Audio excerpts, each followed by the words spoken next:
Hello, everybody. If it's Wednesday, it's Warhammer, and that must mean it's time for another episode of Warhammer Weekly. Joining me, he's back, the big man himself. It's Haywo. What's up, brother? How you doing? Yo, There it sorry, is. I had to mute the stream. Okay, we're good now. It's all good. It's all good. Today, of course, this is a big show because we're reviewing the big boys. It's time to talk about ogres. Fran's Big T says, kind of sad the Noblars are going away. Nope. Best choice they made. The fact that one of them still exists in this army as a token is a problem. Look, There I'm you gonna go. tell you I'm gonna tell you what I told everyone when Bone Splitters went away. I never liked them, I hated them. Did not like the aesthetics, didn't like anything about them. It is very sad when somebody's fun toys go away forever, though. And so to all the old world fans, because that's the only demographic that seems to have liked Noblars. There's plenty of them. Sorry. Although, kind of good riddance. But then again, don't worry, I got my comeuppance too. A lot of BCR keywords just left this army, so That is true. hey, all right. We still await the ever-present battletome supplement. At least I don't know. Maybe I haven't seen it. Maybe it got published today. I didn't even look. But at any rate, we're going to talk about ogres. But of course, first we've got just a little bit of news. Not much, just a little. So first off, it's a rumor engine. It's a tail. It's got rocks in it. Yep. There it is. That's definitely what that is. It's a tail with some rocks in it. Okay, so this is obviously the new tail for the brand new Frost Lord, which is the second rollout for Wave 2 for the refresh of ogres. Yeah, Wave 2 coming in 5th edition. This tail won't break off so easily. Allow me to absolutely inhale pure Colombian opium here. Yeah. It's funny. I was going to say the same thing. Like, literally, I was going to say the exact same thing. That had this happened before the Ogre book, I would have said, oh, well, obviously, this is the new, like, Frost Lord Thundertusk tail, because they have a tail that's just like this. But nope. Nope. Instead, we get to keep the same big head people on top of the mounts, but all the foot guys get to look like proportionate. So that's weird. But anyways, I don't know, man. It's some rocks and a tail, so that's nice. They got that going for them, so that's cool. Also, this week we got the announcement that we're going to get these things. Now, this is an old world thing, but I say it because some of these things are perfectly fine for usage in AOS as well. I don't know if you saw, like, I think one of the like head sculptors from the Specialist Studios put all of the took the old world new Chaos Warrior release and put him on round bases and is using him for his Chaos Warriors in AOS. And I was like, well, yeah, because Chaos Warriors are Chaos Warriors. They just always look the same and they're all good. So yeah, and I gotta say, looking at that preview reveal, that new Chaos stuff looks so good. Sure. I don't love the way they painted it, but sculpting wise, it's amazing. Yeah, I'm mostly talking about the sculpts. Like it just jumps out of the pages of the Warhammer Fantasy Fridge for Zeta artwork and lands in 3 dimensions. Absolutely. So good. What's up, John? How you doing? Good to see you, buddy. Hope you're doing well. I see SJ Arcade. We've got Mod Squad here. More of the secret badgers in the house. Right on. One of my mods says, I got pushed for this hack fraud. First of all, I might be a hack fraud, but I'm not whatever the third thing you said was. And secondly, CJ Busta coming in with the George Floshington. That's right. The Frost Lord on Stonehorn. Absolutely. So if you're interested in picking up some of the old world sculpts, you're getting some of these new like small boxes that contain like a nice force. If maybe you're interested in the old world, we're going to do an old world episode here in just a couple weeks. So get excited. That's what SJ was talking about. Originally, we were going to do it this week, but then the ogres happened and we were like, well, obviously I got to cover that. So, so yes, we had to move SJ around on the schedule, but don't worry. we will be doing in probably 2 weeks. We'll be doing a old world focus episode. So at any rate, if you like, especially for me, it's the old fun goblins. Those are really nice and obviously still very valid in AOS. And realistically, you could get away with a bunch of the Empire guys too. Like, let's just be real. You could do it. So that's the news. That's everything. It's so simple. It's so easy. All right. Let's go to some pick of the week. We're gonna rifle through these because we got to get to the big review. Hey, what do you want to share with everybody? Pick of the week. My pick of the week has to do with the video that I made, and my pick of the week is snarlingbadger.com. Click the repent button. There's actually a button on their website that just says repent with an exclamation point. Click that one, and it's Repent Ye Foolish Gods. It's a brand new skirmish war game that I play tested for, and I made a video about it and released that video like 2 hours ago. So, hey, click on that after the show if you feel like it. I think you should absolutely click on that. It is already linked down in the description. So, you know, I watched it by happenstance. I refreshed looking for my next video about, I don't know, 10 minutes after you uploaded it. And I was like, whoop, click into that. All right, there we go. No problem. Good to go there. So yeah, I mean, all in all, it was awesome. Like it was very fun to work with you and the, you know, SJ and CJ on, obviously on this game. And I think it's much better for all of your contribution to it. I promise I won't, make you like, you're not on the hook permanently, though you're welcome back anytime. So there you go. Meal Team 6 waiting in the wings. That's right. I mean, you guys had awesome feedback all around. It really was just like a lot of fun. And I think it goes to show how much fun making a game is, right?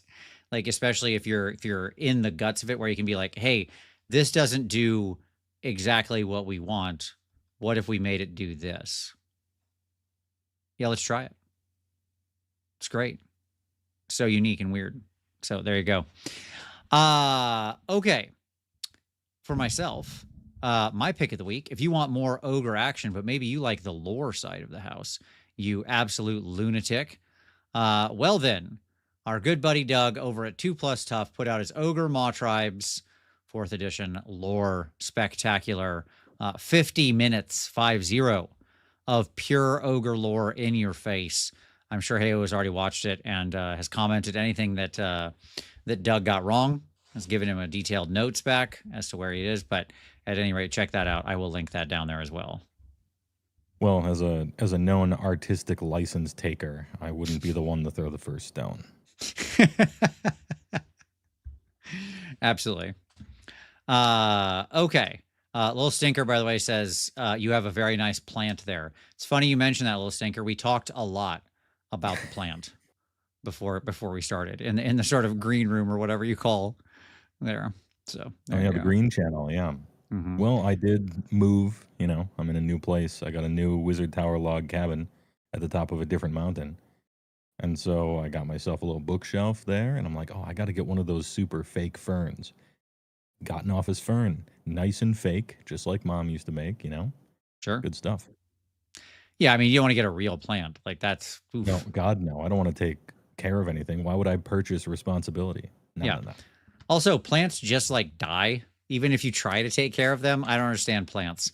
Outside plants are unstoppable. They just go everywhere. Like I have a stone patio and like I'm constantly having to stop, you know, plants from like coming up in between the rocks.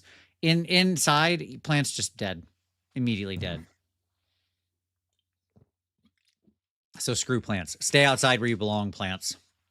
Yeah. B2 to Rye said that plant is absolutely thriving in all the light inside your house. Yes. Yeah. All right. So let's talk about a little bit of hobby time. As you said, and we were a few minutes late because I literally had to go get a toy for a joke, as you'll see right now. So Gray Boy with the super chat saying big stream. That's right. Thank you, Gray Boy, for the super chat. It is indeed a very big stream. So hey, shall I flip to the picture for this? Yeah, just to prepare the audience, I'm doing this. I'm doing this in real life. This is happening. There you go. So this is your hobby plan here. We get rid of the 2 guys that are on the side. They're worthless, obviously. Those guys, they're not adding any actual value to this composition. Instead, we put on the monster truck tires, maybe a Johann in front. If you need a Johann, I do have some extra Johanns for you. I got one in a little baggie. I'm ready for it. Yeah. I don't think the wheels will be that hard to find either. You just get a literal toy, okay, Toys R Us is dead, but you can just find a toy, and I bet I can get one of the right size. So, in like 1998, when we started playing 3rd edition 40K, my buddy went out. This is like actually pretty heavy, but a lot of this is metal. But my buddy went out to, yes, like Toys R Us or something. He wanted a big truck, whatever they're called, like whatever the big trucks are called. And so he just went out and bought a toy truck and then attached some orc parts to it, as you can see. And I was like, as soon as I saw this, I was like, those are the wheels right there. It's just these wheels. That's what you need. Just rip these things off of this toy. The Ford Power Wheels. That's what it's called. Yes. So there you go. Any other stickers have hence been removed. But as you can see, very little effort was put into this. Real fun on the table because it does roll. So, it doesn't like stay in place very well. But I had to go get that toy as soon as I saw it because, yeah, it's sat in my basement for, X number of years, not doing anything of value. So now finally it has a purpose. I knew I was saving it for something. No, so there you go. What is this going to be named when you put your monster truck tires on it? Oh, I haven't come up with a good name yet. Okay. I mean, Red himself, just normally I tend to call him something like Red Bread Extension or whatever. People call him Reddit. Sure. Anyway, we'll percolate down into a name for him proper, and then whatever the monster truck version is. I think making the tiny can of white monster is going to be the real fun challenge for you there. You need to find like a dollhouse can of monster. You just need like a tall can or just a cylinder. Like I could get a dowel rod and chop it, something like that. Absolutely. But I'm sure I can find a little tiny flag as well. This shouldn't be that bad of a conversion. No, it's already got spaces for 4 wheels. You just plug those in. Good to go. See how the undercarriage looks. All set. Easy. Red, white, and blue. Ooh, okay. Chat's getting good today. There you go. Red-blooded. Yeah, keep the 2 dudes. Red Dead Redemption. There you go. Yeah, that's what the Red Bread Extension was kind of a. I'm gonna like it anyway. That's $3. There you go. Thank you very much, Hades. Appreciate the super chat. Oh, there you go. That's a good call. Some 40K kits have fire extinguishers that would work as a monster can. Yeah, you could just cut the little top off the fire extinguisher and make it flat. Good call. Good call. All right. I like this. The audience is helping. This is a group project now. We're all excited about it. For my hobby time, I've been finishing a lot of stuff. Let me flip over to a different picture here.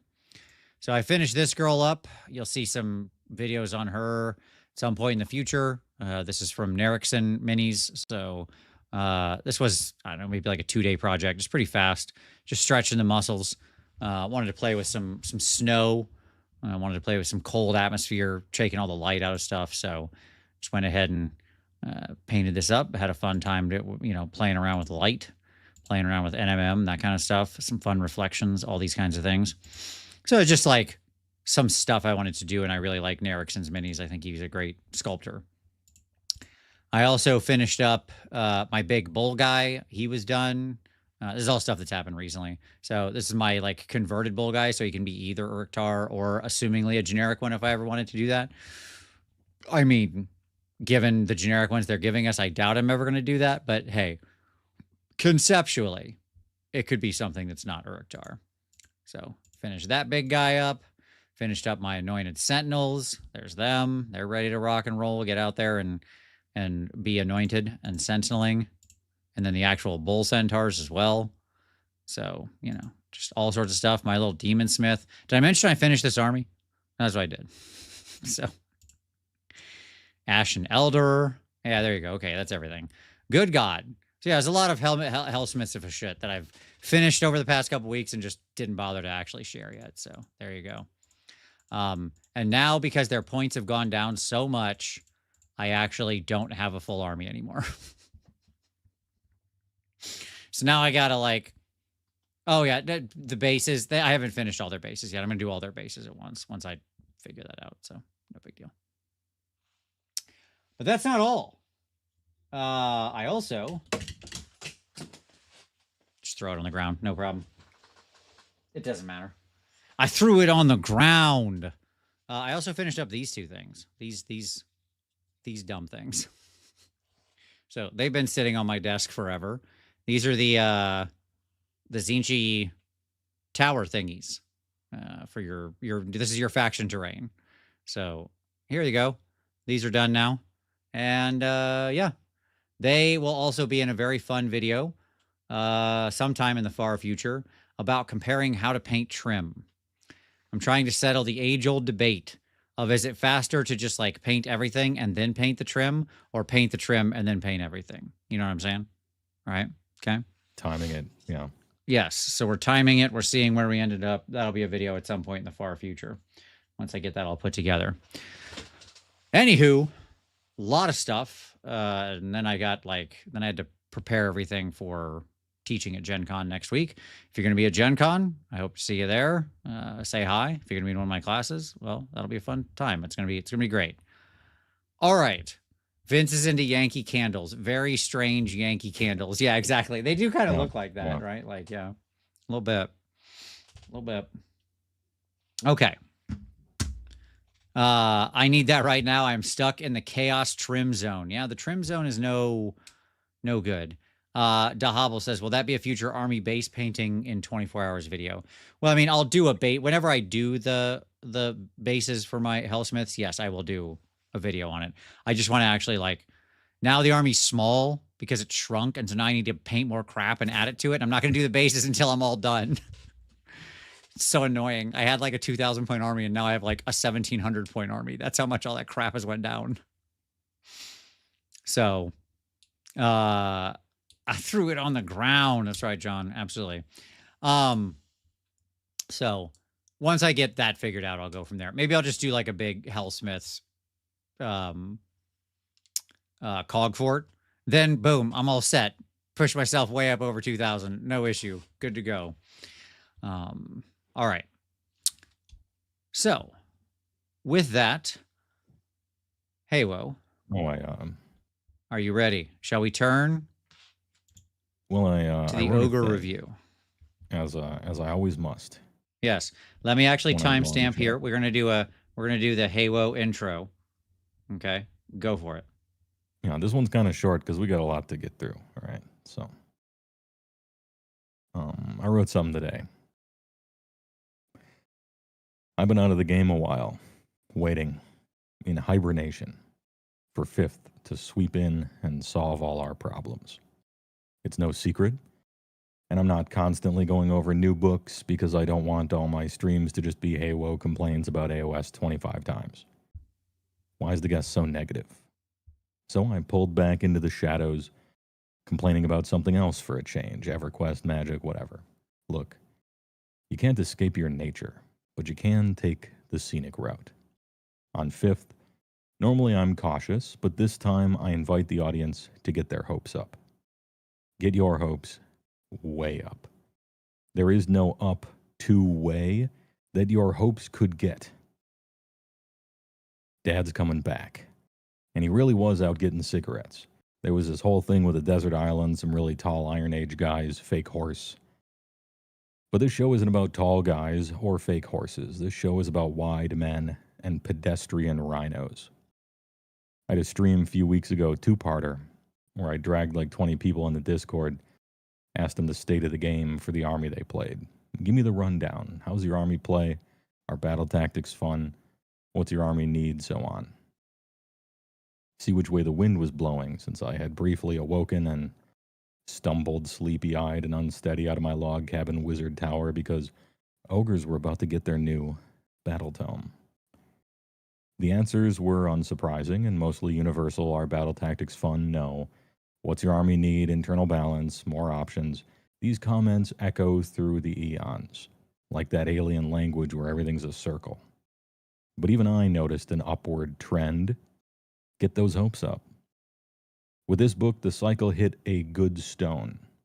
sent the front wheel sideways into that brief moment out of control, where your brain's autopilot gets shoved aside by the main lobe, forced to live in the moment, however fleeting, to avoid disaster. Feels good, though, in a way, to regain control.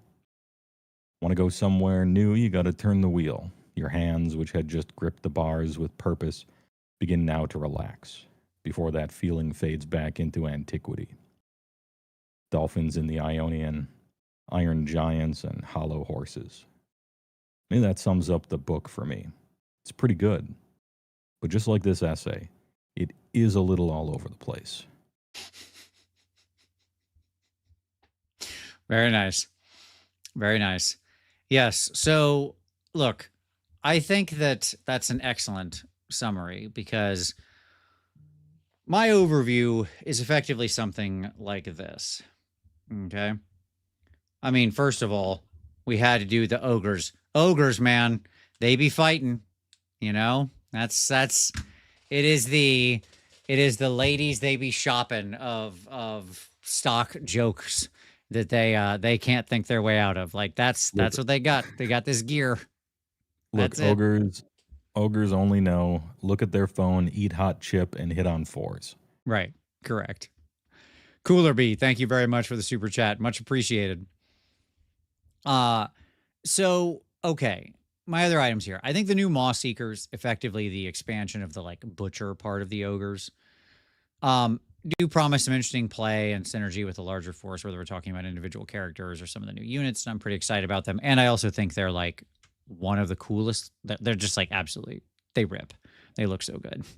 So, which is great. The army on the whole is more synergistic now. And I mean that amongst the 3 main tribes, now that there's a 3rd tribe in the Maw Seekers, right?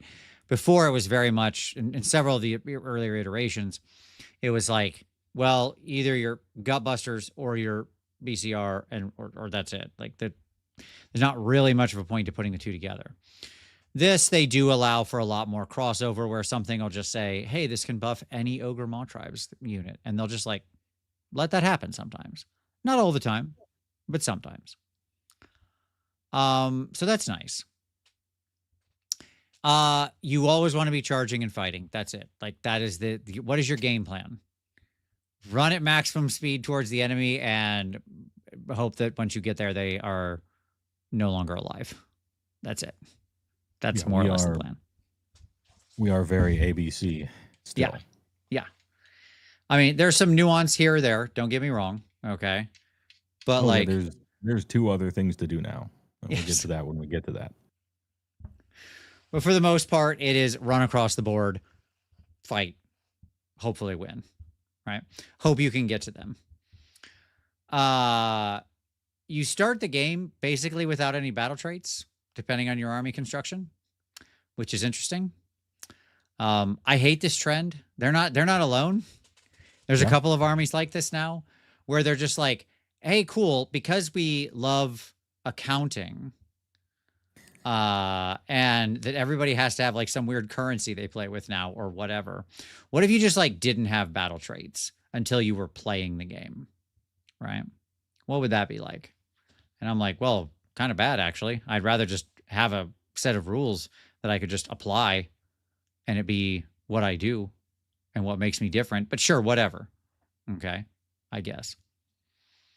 Yeah, the red is kind of our big oosh on release for FEC, where you had battle traits, but they kind of didn't do anything unless you took the guy.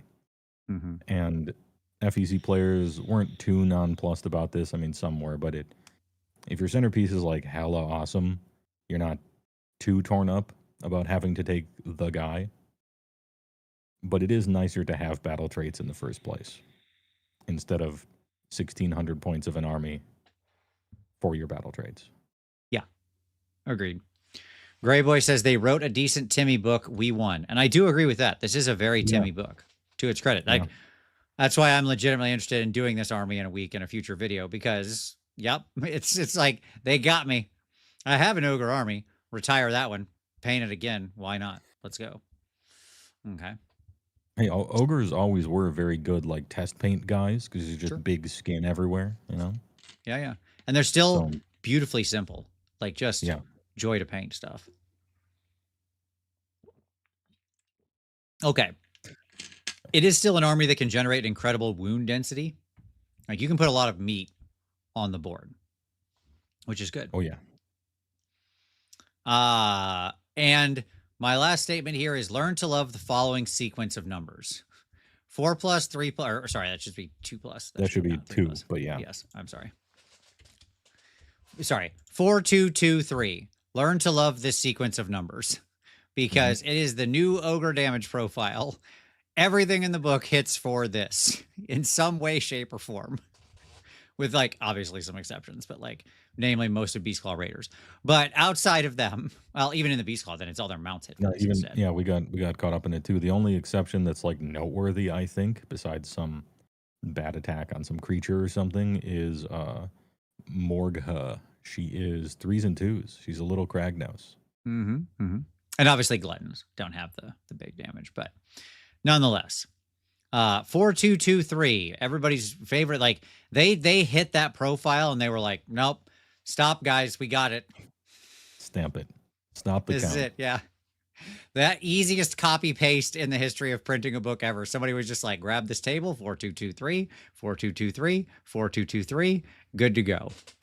No variance, no work was done here. Okay, great. It's fine. Overall, this is a very Timmy army. If you want like my high level summary on its competitiveness, I think it'll be pretty decent in the current season where everybody's fighting in a phone booth in the middle of the board. Like putting 2,000 points of meat into a Warcry board is generally pretty decent. So, hey, we like that. yeah. Oh, everyone fight in the middle? Ogres? Thumbs up. Yes. Now, I also think this army will have some like very hard counters that, depending on your particular construction, you will just like lose to. Zinch pops to mind, but I mean, like I played a game piloting a new Skaven list that I've got together against this new Ogre book this last weekend, and my poor opponent never got to use his bull charge because he did not ever charge me. He did not succeed on one charge. Now, given part of that was very bad luck, he failed like a rerollable 6 or something when he should have got that, right? That was just terrible luck. But it is notable that that was the one that was the one time he had a charge, right? Every other time he was on like 11s or needed or was charging on like a D6 or just some awful thing that that meant that I just like slowly picked him apart without losing any units. Like at the end of the game, he had, part of one unit and a hero left, and I had my army. He hadn't fully killed a unit. So against Skaven, that's never a good time. We should be losing bodies. It makes me wistful for the old days. That's so nostalgic. Mm-hmm. But having one guy left on turn 5 and the opponent has essentially their whole army just tap dancing around. Sylvaneth and Fire Slayers in second. Oh man, it takes me back. Indeed, yeah. So the finesse armies, as per usual, like this is a very like straightforward beatdown army, and beatdown can often eat it to control. That can happen. So, because if control stabilizes, then you're out of luck. So there you go. There you go. All right. At any rate, like obviously I'm not judging the whole army of one game. I think this is a very good army. I think my opponent had some really terrible luck. It was funny because every time the dice didn't matter, he rolled awesome. It would just be like 5 incidental wounds that he's saving on like a 6-up. He'd save like four saves for nothing. Like it didn't matter really. It was just some incidental shooting attack. But every time he needed to make a charge, nothing. Just dead in the water. So bad luck for him. Okay. So, let's talk about our actual army rules. We begin, of course, with the battle traits.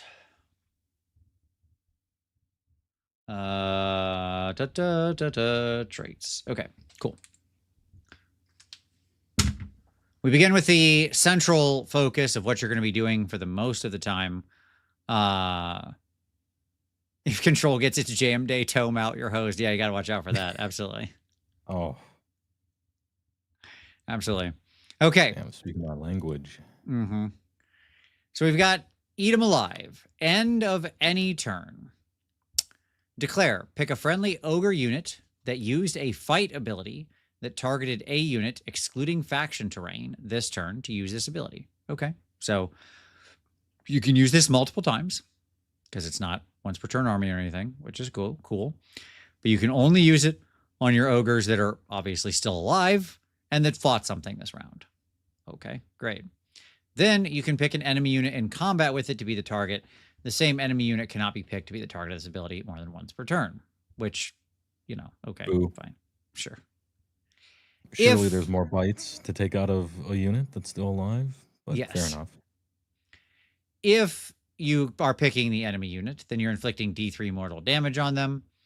Then pick one of the following effects to apply to that friendly ogre unit for the rest of the battle. If any of these effects already apply to it, you can pick a different effect to replace the current effect. All right, so what are our options we can give our units at the end of any turn? So we can give them -1 to the rend of all weapons that attack them. Great. Very strong. Very defensive. We can give them some giblets where they subtract 1 from ward rolls for damage points inflicted by the unit's combat attacks made with non-companion weapons. Yes, BCR is sad since that's where all their damage comes from, but whatever, it's fine. Yeah. We can do some brains. We can add 2 to that unit's control characteristic, notably characteristic, not score. Meaning that if you've got like 5 dudes, then everybody in the unit is getting 2, so you're getting +10 total. I don't know that that ever actually matters, but it's an option, I suppose. And the timing of it is beneficial because obviously you can just steal like you're going to pick that when it allows you to just steal something out from under your opponent because they're still fighting with you. Yeah. Yeah. When I first went over this, I wanted that because, you know, you're almost, it's almost rote to be like, oh, control characteristic, rule, whatever, roll your eyes, right? But the fact that you do this end of turn, 1 millisecond before you see who controls what and give points, like you get to choose this as late as humanly possible. So you just look, you're like, are you going to control this? Yes. If I use this, will you not control it? Yes. Oh, well then I'll use it and rob points from you, right? Right. And if that's not going to happen, then you just don't. And so it ends up being a very, very rare ability that you almost never use, but every time you do, it's just free points. Yep, exactly. Automatically.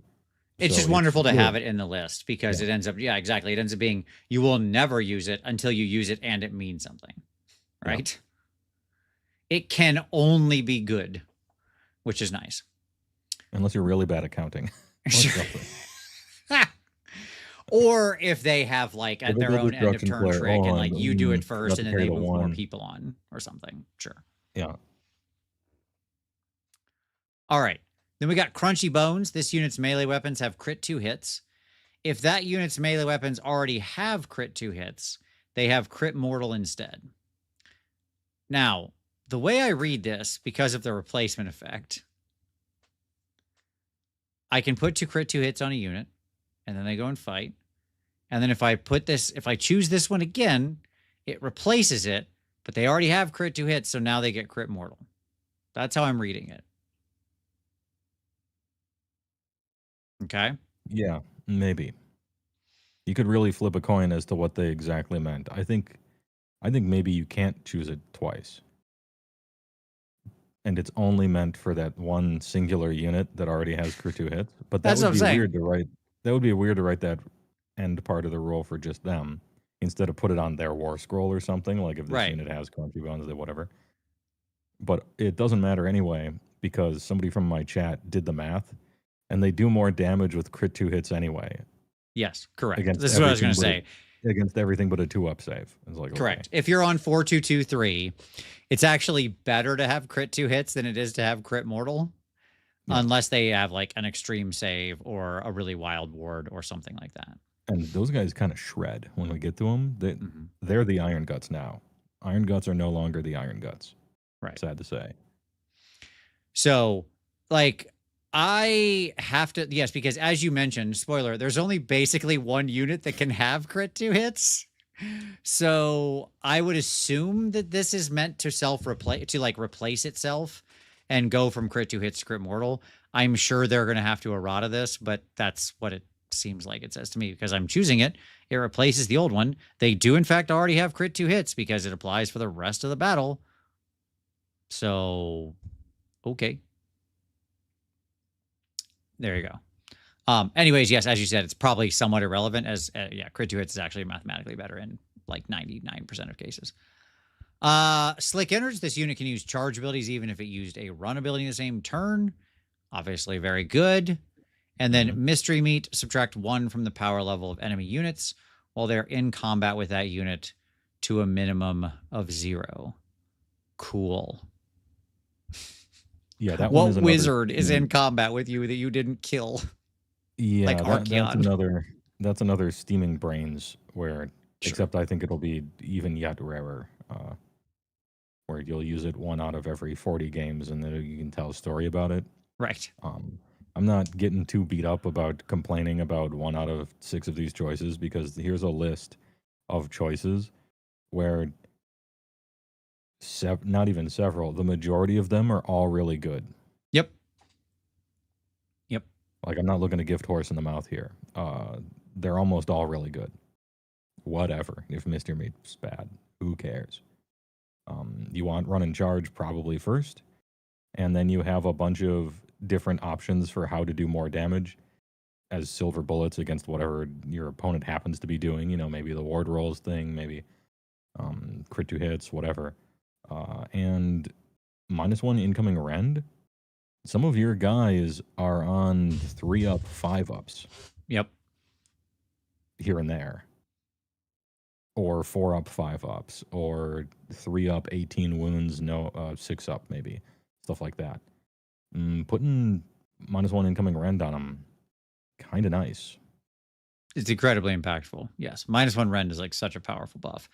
So yeah, I mean, realistically, you've easily got 4 very solid abilities here. -1 to incoming rend, the ward reducer, your crunchy bones, and run and charge, right? Like, crit 2 hits, as I say, and run and charge. It's great. Like, yeah, sure.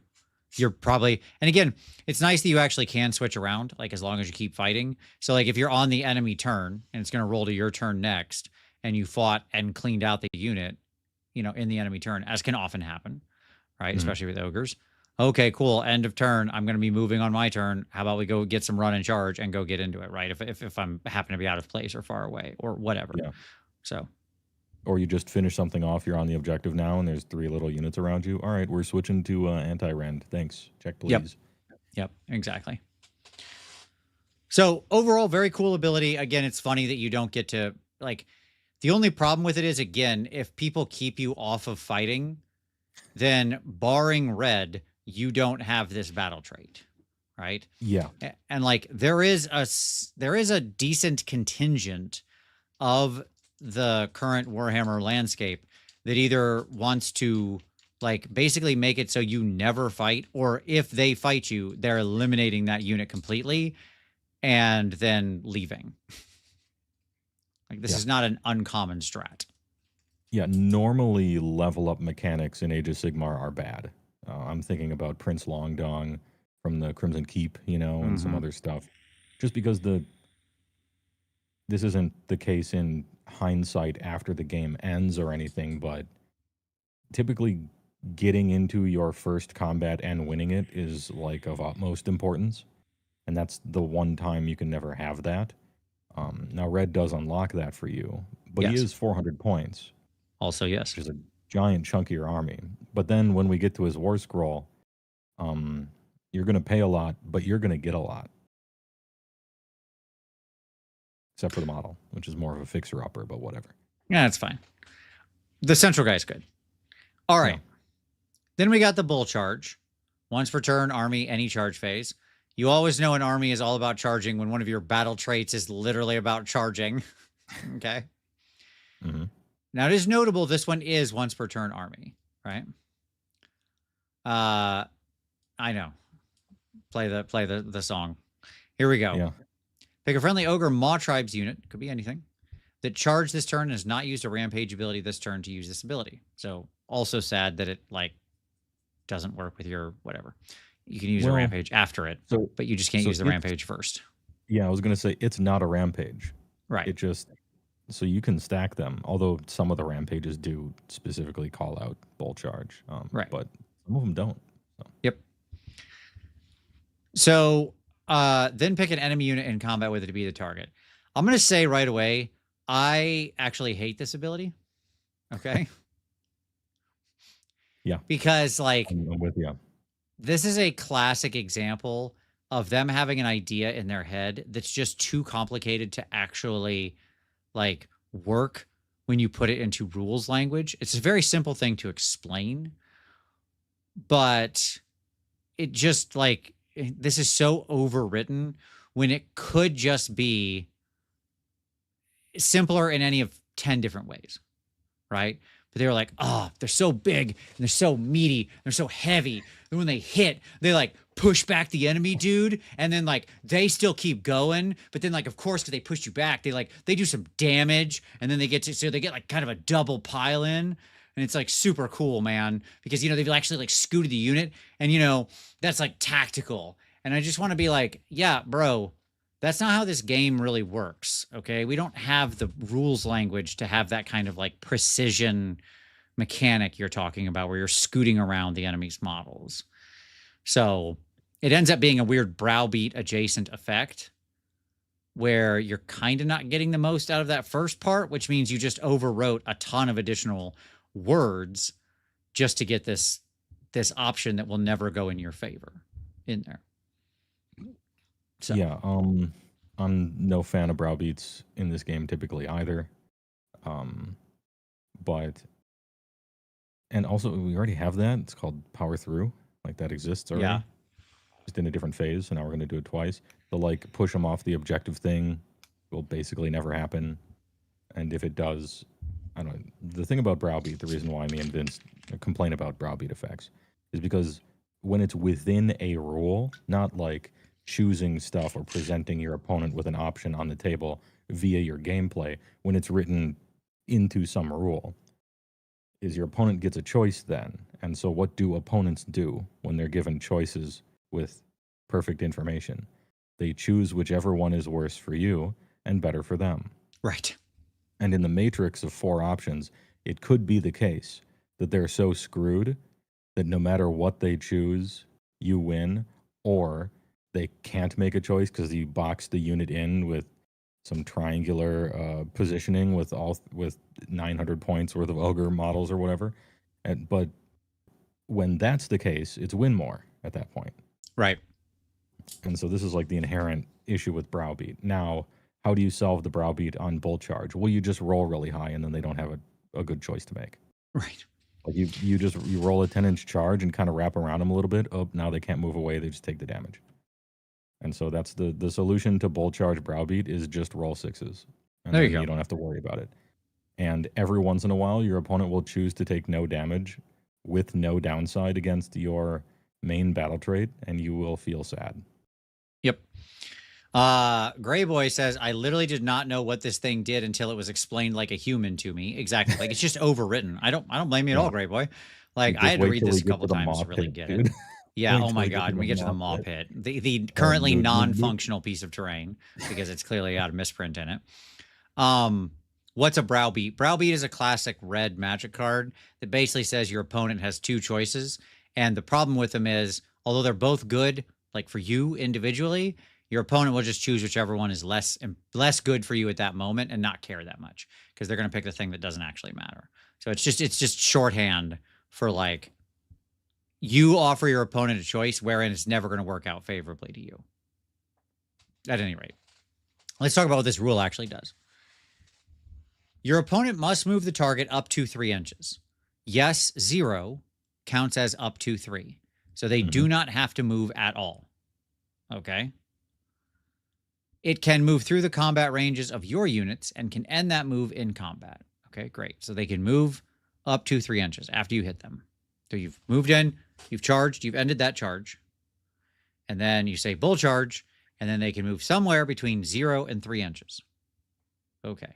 Even if they move 0, they still count as having moved. Yeah. All right. After your opponent has done so, roll a dice for each model in the unit using this ability that is within 3 inches of the target. Add 1 to the roll if the unit using this ability is a Gutbusters unit. For each 3+, inflict 1 mortal damage on the target. Okay? So, fine, whatever. They can move back. And if they do, like they're trying to incent you to move away, because obviously then if if you just toe in or something with like one little glutton, right, kind of gets in, it's a long charge, you needed an 8, you got exactly the 8, the one you were in kind of a triangle, one glutton gets there, you activate bull charge. Okay, the whole unit moves 3 inches away. Obviously now only potentially one glutton, if even, is in range of that unit, and you do no damage to them, right? But you've pushed them back. Okay. However, if you've got like all your guys in them and wrap around them, then yes, they cannot get away from you, and hence you're going to do the damage. And like on a 2-up, you get it for the Gutbusters. It's a 3-up otherwise, right? Mm-hmm. Then if the unit using this ability, then the unit using this ability can make a pile-in move. If the target of this ability is still in combat with the unit using this ability, then the target of this ability must be picked as the target of the pile-in move. Good God. A very complicated way to say, now move the 3 inches, you just push them back into combat with them. So the way in their head this works is Ogre unit comes in, hits, right? Your unit moves back 3, you do some damage to them, you come in 3, and now you've repositioned them. That's how it works.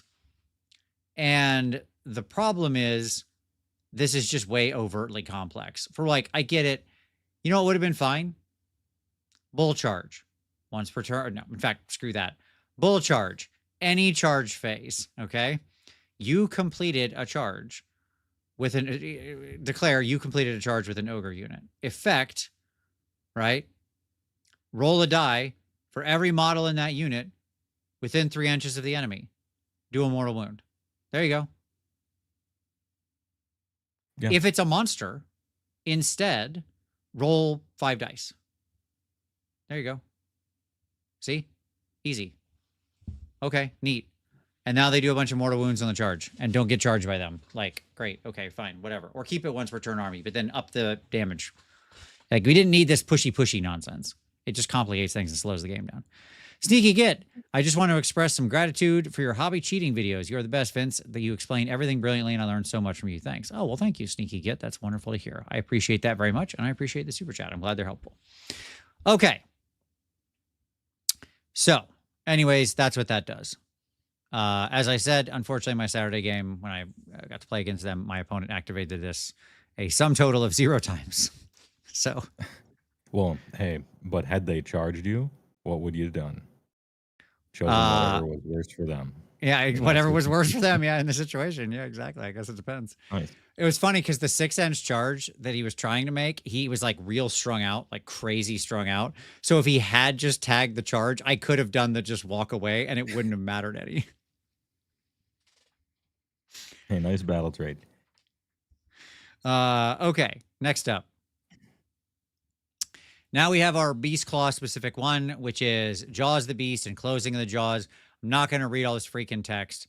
Instead, I'm just going to say, you take one of your Beast Claw heroes and you take somebody who's not a hero from their regiment, you put them in reserve, and then you come back in sometime later in the game within 9 inches of a battlefield edge, which sucks, and 9 inches from all enemy units. The downside to the fight, the upside of the fight in a phone booth is it's great for ogres. The downside is anything that says you come in from the battlefield edge sucks, because it is entirely likely that you're not coming in near enough to where you want to be. Sucks is perhaps strong, suboptimal. There you go. With one notable exception we'll get to later. Sure. But they don't use this either because it's printed on the Warscroll. Right. So anyways, that's your BCR can be over in the snow, as it were. They're hiding in the snowstorm, and then they just show up on some battlefield edge. Okay. Cool. Let's see. I mean, you don't have to use it. I don't think a lot of the power budget of the traits is resting in the bull charge. No, it's not. It's absolutely not. That first ability is the money. I like their battle traits are fine. I just hate the way it's written. Like, it being weaker is not an excuse to write it bad. Like, well, it's less valuable, so hence it can suck. That's not logical. Okay. Yeah, there's like writing quality and power level, and those don't need to overlap. Right. Or like annoyance to resolve in real life versus power or whatever. Right. It can be different. Exactly.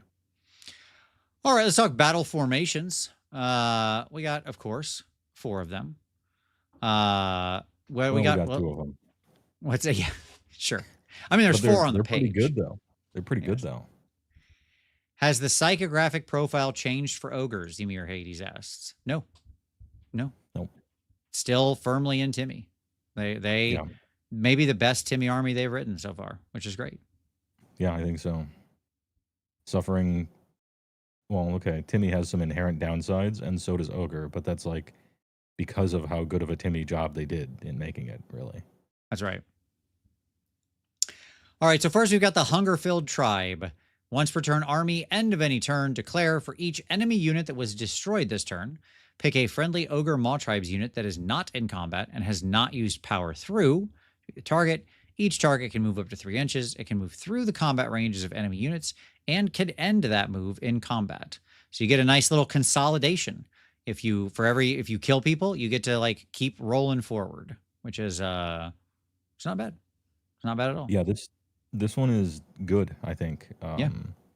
Just randomly moving guys 3, every little bit counts on that. And what you have to choose, you don't have to choose somebody that fought. You just 48 inches away. Oh, you 3. There you go. You can be whoever. No line of sight. No wholly within range anywhere. They didn't have to fight. There's just some guy standing there. This it's pretty good. Yep. It's not like bombastic or anything, but 3 inches every once in a while. No, it's solid. It delivers, right? It's just a good old fashioned quality ability. Any out of sequence movement is generally good. And with this army, especially if you're running gut heavy, you like every extra movement you can get that gets you like in a better position, more towards the enemies, more threatening them is good. Next up, Vanguard of the Maw Path. Once per turn, army, any charge phase, smash and grab. Pick each friendly Ogre Maw Tribes unit that charged this turn, and for which the unmodified charge roll was 8+ to be the target's. Each target can move up to 3 inches. It can move through the combat range of enemy units, but must end that move in combat with the units it was in combat with at the start of the move.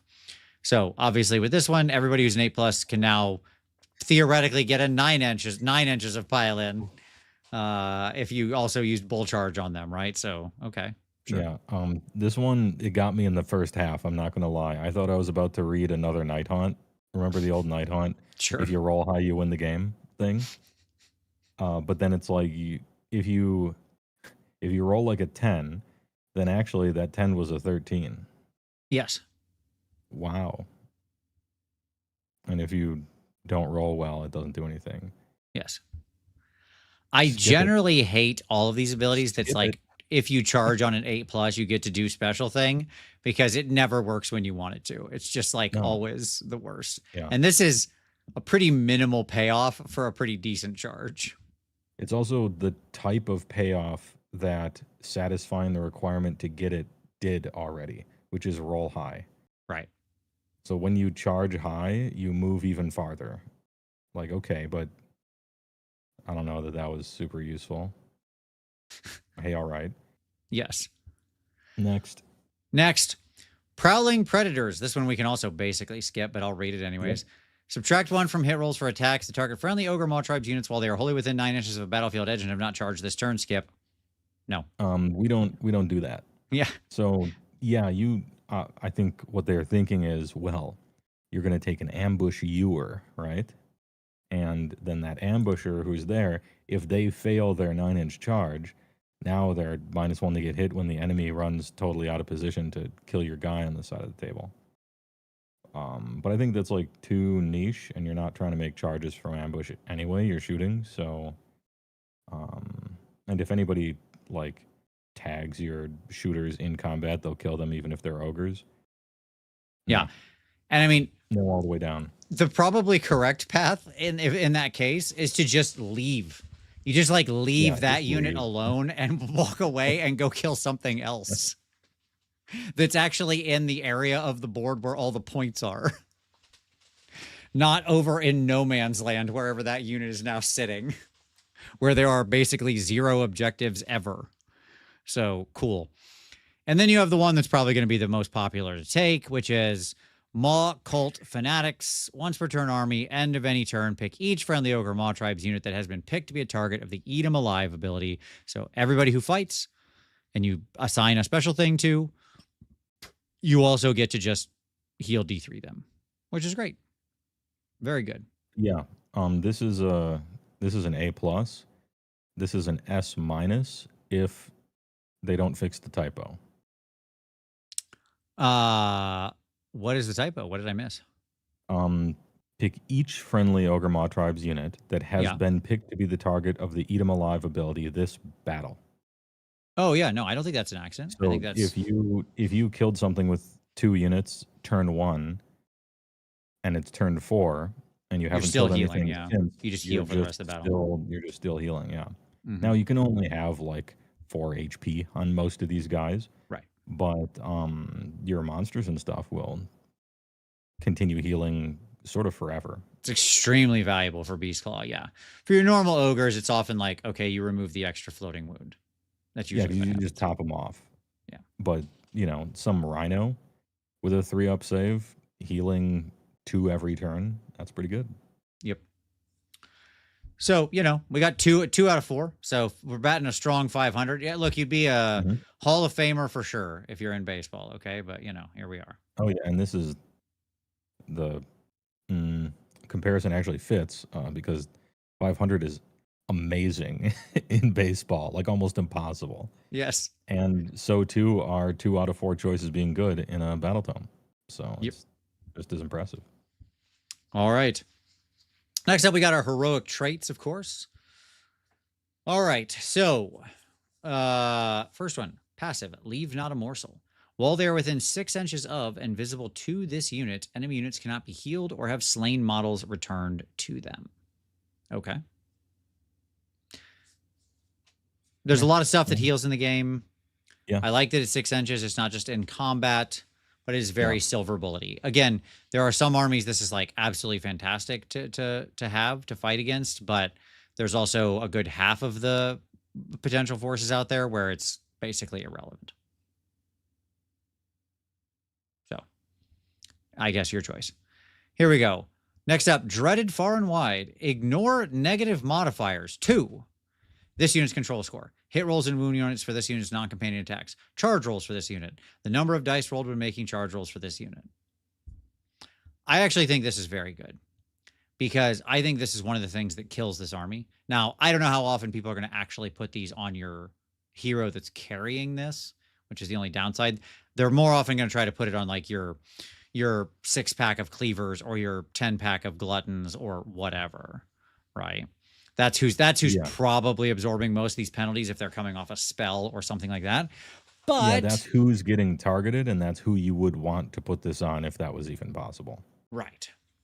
So this is a good trait until you wonder, okay, now who am I going to put this on? Oh, well, that's unique. That's unique. That's not really for fighting. Oh, okay. And then it calls out non-companion on purpose just so... because the only thing I could think of would be like BCR monsters, maybe, because everybody else is unique. Well, except for the generic ogre on the rhino. Yeah. So this is a generic rhino fun time Timmy thing, and it's good for that guy. It is good for that guy. Hitting on 5s, you're dead in the water forever. It's over, right? So it's Sojo over. Yes. If you're playing a generic rhino, give him this and proceed to have fun. Yeah, because there are a lot of just like ambient penalties to hit and wound in the game as well that aren't necessarily targeted, and so it's nice that you can just like, don't care, I'm good. I'm just gonna read these numbers that I wrote that are here on my the page, and I'll just use those. Thank you. Next up, once per turn, army, any combat phase, the Crusher Guts. If this unit charges this turn, pick an enemy unit in combat with it to beat the target, roll a die. If the roll exceeds the target's health characteristic, one model in the target unit is automatically slain, and the target cannot make pile-in moves for the rest of the turn. Again, I actually don't hate this at all. Instant slay things are just very good, even against like cav units, 5 wound heroes. It's very funny that you can just roll a 6 and kill them outright. That's great. You know, there's just like lots of situations where this is actually a quite decent thing to have. So, okay. Yeah, put it on a tyrant maybe. Yeah. Instead of dreaded far and wide. Obviously, the thing you're most likely to succeed against is the thing you care about the less, like when you go into 1 health infantry or something. But I like to risk it for the biscuit myself. I want to get into that monstrous infantry and just like pick up one of your 5 or 6 models. Yeah. 33% chance to insta kill, you know, like any of the many 4 health monstrous infantry or big cav in this game. Sure, that's a good deal, right? Absolutely. 6 up, pick up a Vanguard. Why not? Okay. All right. Artifacts of Power. So, first up, we've got the trophy rack. Oh, I was excited when I started reading already. We're bringing back the member berries are firing. Okay. This is a deployment phase thing, so you get to pick it every time. Ooh, neat. Okay. What amazing abilities do I get to pick from? Listen to my suggestion from 8 years ago. They're doing it. All right. It makes all those silver bullets choosable. Yep. By having it be that way. I just wish they had picked better silver bullets, but it's okay. It's fine. Basically, I wish it wasn't wholly within 6 for an ogre army. That's what I hope. But yeah. One thing I will say, and this is in the game. Yeah, I didn't mention this in my summary, but it's worth talking about. This army now, depending on how you choose to build it, there are some builds that I think don't, but I think the probably most appealing or attractive builds are pretty bubbly. Right? Like you're actually trying to maintain a lot of different bubbles, like old school corn, and this is yet another one you're adding to yourself. So, but at any rate, yes. So give it to him and every ogre maw tribes wholly within 6. So quite a tight space, depending on for the big boys. Vince wants platinum bullets. You're absolutely right. I do. You're absolutely right. Like a silver bullet's no good unless it's a werewolf. Okay, I want a higher quality bullet. You know, like a depleted uranium round. That's just good against everything. Okay, so let's go. Stops the regen. Yeah. And then Triax has to send in the cleanup crews afterwards because they care about the environment. Absolutely. So we've got anti-monster +1 rend, anti-war machine +1 rend, or anti-cav +1 rend. All fine. All fine. I'm so glad that they picked these. And it could have been worse. Okay. It could have been like anti-faction terrain +1 rend. Yeah. Anti-charge +1 rend or something like that. You know, they could have got real dumb ones. Anti-hero with an artifact of power. Anti-wizard or priest. Yeah. Just like all dumb things. They had dumb options. They steered away from those, so that's fine. Next up, you've got the Carvelox hide. Carvelox, that's great. That's like my favorite place that makes ice cream. This unit has a ward of 6 up and then a ward of 4 up against damage from spells, prayers, and manifestations. Okay. It's fine. That's the best one. It's the one that gives a 6 up. Sure. For your generic rhino. And then the Mantle of Entrails, once per battle. Already, I don't like it. Army, any hero phase, but how good is it, right? Well, once per battle, I'm sure it could be really good, right? Pick a visible enemy unit within 12. All right, well, I can use this in any hero phase. So, all right, okay. I'm still listening. Until the start of your next turn, each time the target uses a command, roll a dice as a reaction. On a 3-up, that command has no effect. It still counts as having been used, and the command points spent to use the command are still lost. Okay.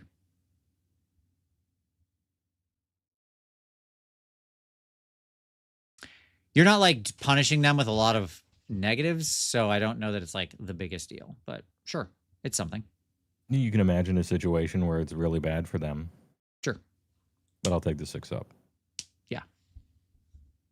Flat numbers, usually the best. Yeah. Then we have our lores. Our lores. So our unlimited spell on a 6. So these are 6, 7, 7. I don't have to say it again. Our unlimited spell is a friendly buff, wholly within 12, +1 to hit. Great. Great and good. For an army that hits on 4s, this is good. I was just going to say, every single thing in the book except for Morga hits on 4s, basically. You're going to want that +1 to hit. Yep. That's good. Other fun fact from my game this weekend, my opponent got this spell off like every time. Basically didn't have much of a problem getting it off. And every time he'd be like, do you want to try to unbind it? And I'm like, no, you can have it. I'm not fighting you. Like, go ahead. Yeah. Be +1 to hit air. It's only +1 to hit if you enter combat. Correct. So.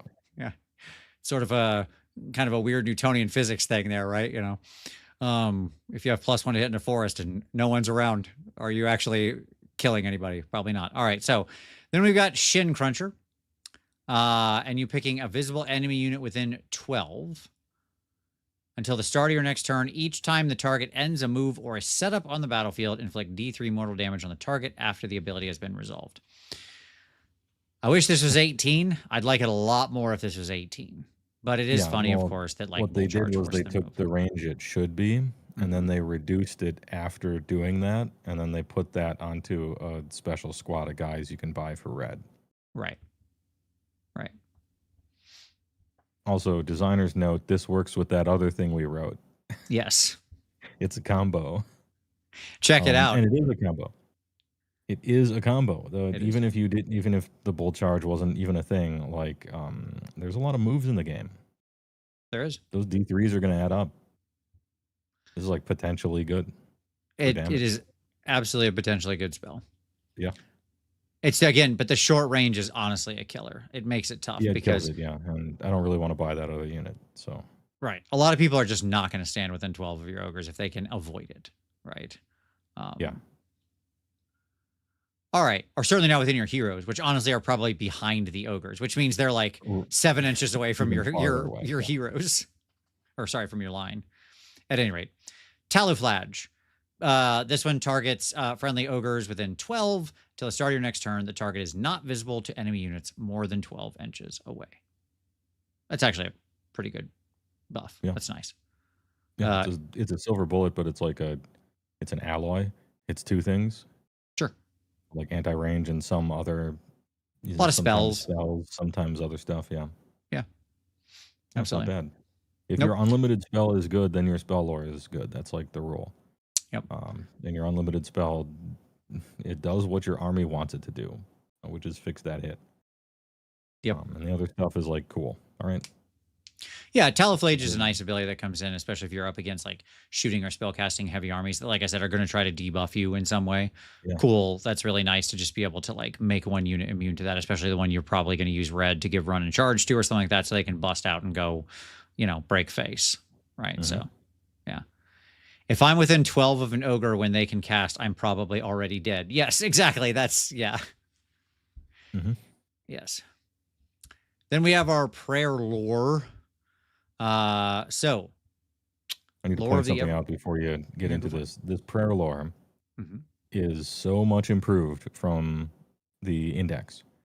The index had some of the least fun abilities I've ever seen, with that targeting terrain, giving it what was that even called? Obscuring, giving it obscuring, which we were not immune to, so we were supposed to like sit in there, but then we also have a bunch of stuff that targets outside of it that suddenly we couldn't do. And then like later you overchannel it on turn 3 for if you're hugging terrain, you get your stone skeleton back briefly for a turn. It was miserable. It was just not the play style anyone wanted to do. I didn't choose Sylvaneth. I chose ogres. And this prayer lore just deleted it. It didn't try again. It didn't iterate on it. Right. It's just like, the garbage chute, and that was proper. Yep. Good work. Spoiler: the prayer lore is good. It is good. You got a 3, a 4, and a 4. And importantly, with your unlimited prayer, it can actually double up on, like, you can get the enhanced effect on 1 die on the first cast. Like, no need to bank points, which I love because it's just a 6-up, which is great. And it's either +1 to run in charge or +2 to run in charge. Great. These are things I would like to, well, running, depending on how Beast Claw heavy you are, if you have red or not. Yeah. You might not be doing a lot of running, but the plus to charge, good. Welcome. Yes. A+. That I wanted to do. Pulverizing Hailstorm is like a perfectly fine damage spell. But again, I wish it was 18 inches, not 12. That's the downside of it. Yeah, but it's 4 up, 8 up, 3 mortal damage on either 1 or 2 targets. Yeah, and they fixed this quality of writing wise, like design. So before it was it was a 5 and they changed it to a 4, I think, in some update or whatever. And then the effect was pick a target and roll a die. Yeah. And if it was a whatever X up, then they took damage. And you could target multiple guys with it, and you just had to roll for each of them if they were 3 inches of 1 point, which is usually just one guy anyway. And so it had the hilarious situation of you succeed at the prayer, so you lose all your fate points, and then you fail at the stupid roll, so it doesn't do any damage, but you still passed, so you lost all your stuff, and you got nothing. Good day, sir. And we call that A+ like, design right there. And what if it just did some damage when you rolled a thing, you know? Crazy. We don't have to reinvent the wheel. 12 is nuts, but whatever. It does something now, which is nice. And I will say your BCR priests are probably slightly more likely to be within 12 than your foot or your foot wizards are. Yes, like there is some difference there between the two. Because the priests are usually on top of big monsters and are riding along with the rest of everybody and, you know, wanting to get up in the mix to some degree or not, as we'll see. Whereas, like, oftentimes the butchers and stuff are going to be pretty much behind walls of flesh. So. Okay. And then finally, you've got Fortifying Hoarfrost, which is a really great prayer. This is a friendly unit within 12, 4 up, 8 up. -1 to be wounded on your friendly unit, or if you get the 8+, -1 to rend in addition. So potential -1 to be wounded and to rend. If you have the other -1 to be rended up from your thing, that unit is now -2 to the rend of incoming stuff, which means that no one has any rend attacking them for the most part. Just like 0. Yeah, this is the prayer that is going to tempt the full army Gutbuster player into being like, am I going to have 1 priest in this army? Because those 4 Mog beasts, man, it really would be swell if they had a Fortifying Hoarfrost on them, you know? Sure. I mean, if you're even like a 10-pack of Gluttons that picks the -1 to be rended and then has this on them as well is not going anywhere. Just never. They will be so actually tough, especially if they happen to also have a ward, which they can get pretty straightforwardly, right? Now, is it worth another 300-point hero in an army that already has a 400-point hero and probably a 200-something point hero and where everything? No, I'm just going to say no. But it's nice to have something with the BCR keyword that somebody else ostensibly wants. That feels nice, you know? Yep. I agree because the cost of your priests, this is like the trap prayer. I agree with Assistant Ref who said, like, this is a trap. I do think that's true. I think it's often just gilding the lily. Like, the reality is your basic end of turn thing for, like, in BCR, it's fine. It's very useful because you can't afford, you don't have the wound density that, like, the guts do. But like, if you're in a gut heavy army, it's just not worth taking a big hero. Like, you're better off just taking red or something like that and getting a ward and then relying on them -1 to rend. You're still going to be tough enough. Yeah. All right. Warscrolls. Let's get into the meat of this. We've talked about many of these. when they come out with a foot BCR shaman, it'll be really good. Yeah, well, good luck. Yeah, just talking about more post-it notes with the post date of 2016 written on them. Mm-hmm. A foot priest someday. All right. So let's start with our new. By the way, I didn't get to ask. How does it feel that your army actually has special characters now? Yeah, we have unique named characters that aren't from some side game, of course. Notwithstanding Hrothgorn, some guy Mantrapper, who Sure. also lost his name when this book He's just came out. Mantrapper now. He's just Sandwich Ogre now to us. It feels good to have some named characters. You know, that's kind of nice. We caught up. Yeah. And Morga is pretty good. She's pretty strong. She is. So I don't know how you want to describe. There's two ways to describe her. She is either a miniature Kragnos that happens to have the ogre race, and so it's okay to like her. And so is better. We can just say it that way. Or she has the wheel and melee weapon profiles of like what Frost Lords used to have. And so we got a new Frost Lord anyway. It's just a rhino and has the Gutbuster keyword. That's all. That's the only difference.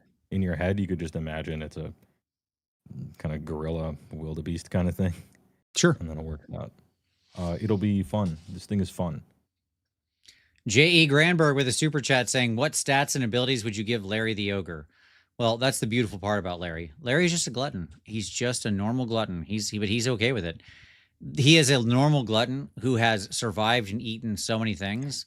He is thick and robust now, but he's still a normal glutton. It's his big names go on, stretch to the horizon, right? But he's just a legendary soldier. Same as think any human soldier who's done amazing things in war and battle. They're not actually, you can't actually shoot them 10 times. They just walk away. They'd still die. But that doesn't make them any less a hero. There you go. Okay. He's survived so many battles. His paint is thick enough. Maybe he does have one better save or something. I don't know. Morga is an acronym, and I'm willing to pay to say it. Make ogres great again. I don't know that totally works. I understand you're sneaking that second R in there. Well, but it's funny. As close as the what was the Margaret Thatcher thing from the orc that wasn't true. It's true. It's as close as that slant line, right? I think Beardo, you may not be wrong. I think you may be onto something there. They do love that sort of joke, and yeah. She is outwardly conservative, according to her lore as well. That is true. Going back to the old ways. The old, worse ways. But on the table, she will just slap. She just slaps people. It's The Slap, the Netflix show. That's her. Yeah, just line them up and she'll slap them. Are you going to use her in a competitive list? Almost certainly not. But Timmy mid-table stuff, just people trying to have fun, she'll be a problem in those types of games. Right. Exactly. She'll sit there killing anything slapping anyone who walks up to her, and then continuously heal forever. Yep. Hades also with a super chat saying, my LRL have always had trouble with armies like ogres. With all these multi-damage unit, my elves are trembling. I have no idea how to deal with them. Oh, I agree with that. I think that probably some combination of the stone stuff is legitimately the best out, stone and air. I don't know what normal, the normal Venari stuff. I don't know what that does, but I think the stone is tough enough to take several of the hits, and the air is mobile enough to actually cause a big problem for them.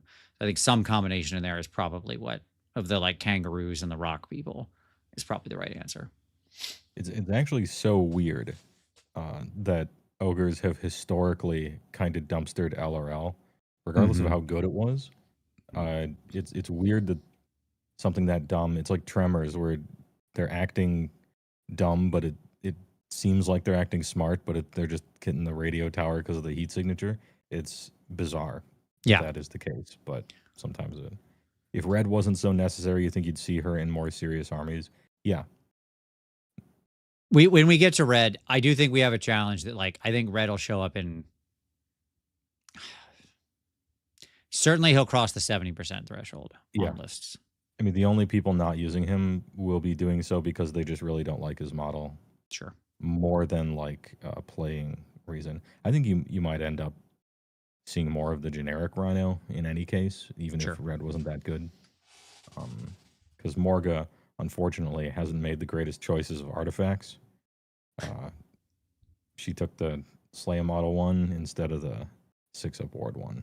Sure. And I would have done that, but yeah. So Morga's 430 points. Damage. Indeed, it's hard. She does hit hard for like a 16 health, 3-up save, 10-10. So just an absolutely incredibly good wheel. Her weapons are fantastic. Obviously, her main weapon being Crit Mortal on 4 attacks, threes, 2-2-3. And then, of course, the Rhino being 8 attacks on the Ogre profile, as we talked about, 4-2-2-3. Whether man, well, Ogre or Beast, they love the 4-2-2-3, as I said. All right. So, an Ogre's Ogre. First of all, Morga can have more than one effect of Eat 'em Alive apply to her. So she can just keep stacking them up, which is awesome. Yeah. That's fantastic. Then she's got a Rampage that lets her, as you said, just basically like do the Slaya model thing. Chomp, eat somebody. Same thing. She has a combat phase command point ability called the Right Motivation. Pick a visible friendly Ogre Maw Tribe's infantry unit. BCR cries again. Although the Maw Seekers are fine. They're all good. Wholly within 12 of this unit to be the target effect. For the rest of the turn, the following effects apply. Okay, this is going to be a bit strange, but just stay with me. Here we go. No. While the target has not had any damage points allocated to it this phase, each time the unmodified hit roll for a combat attack that targets it is 1, inflict 1 mortal damage on the attacking unit after the fight ability has been resolved. So you get their new favorite rule to write, which is the roll a 1 to hit me, I do a mortal wound back, kickback thing. Okay. Or if the target has had any damage points allocated to it, then you add 1 to the attack's characteristic of the target's melee weapons. So she uses it, and then depending on how the fight order plays out, you're either doing a kickback if you didn't fight first and somebody else punched the unit first, where they theoretically did any amount of damage, or yeah, you get what I'm saying. So there you go. You're putting it on them and then trying to sit there and let somebody hit you. That's what's coming down to it. It lessens the downside of getting hit first. Yes, there you go. Because now you do a kickback, and then then they swing, and it's like, oh well, now we've had damage allocated, so now we get +1 attacks. So like you don't want to put it on a unit and then activate them immediately, right? That's not doing sort of your maximum potential benefit out of it. Yeah. Then you're only getting half. Is this worth a command point to you? Could this have just been an ability? Okay. I'll tell you why I do think this. Could it have been ability? Sure. And I think it would have been fine. I think they would have had to put it on like a 2-up or 3-up or something if they made it just an ability, but whatever. +1 attacks is just, that's a big deal in the Ogre It's such army, a big deal, yeah. Yeah. So like, here's what I think. I think that one of the great, like the fact that you alternate combats in AOS is sort of an understated thing for how certain armies fight. Okay. If you're Slaves to Darkness and everybody in your army is like 3-up potentially with a ward save, you're happy to bring literally your entire army into the enemy in a turn, like just charge with any number of units and not care. Because most of the time you're not losing any troops of value, right? By the time you crack back. If you're a low save army, it can be quite costly to multi-charge, right? Like the difference between like 3 Slanesh units charging in at once and 3 Slaves of Darkness units charging in at once. I mean, again, like if it's the average Slanesh, not like Painbringers or something. Yeah. It's just huge, right? And so, or 3 units of goblins. I don't know. Pick your thing, right? So I do think that this is obviously an army that's going to want to bring a bunch of units into combat simultaneously. Somebody is going to not be able to be picked first, right? So why not get an extra Benny on that in that case? That's what I would say. That's my answer. Okay. And then end of turn, been there, ate that, pick one of the following effects. If any enemy non-monster models were slain by this unit's combat attacks, heal D3.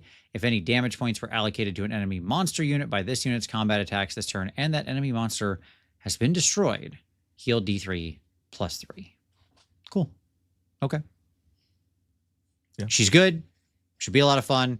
She's exactly what I would play with. I want to play with her. This is so up my alley. Like, I do not care about red. I would not want to use red. I want to use her. She is definitely worse than red. Oh, yeah. I got an army for you. Morga, Rhino, Rhino, Rhino, Rhino. Bunch of gluttons. Done. Army over. Okay. Next up, we've got Grell Firefist, who is the man-eater.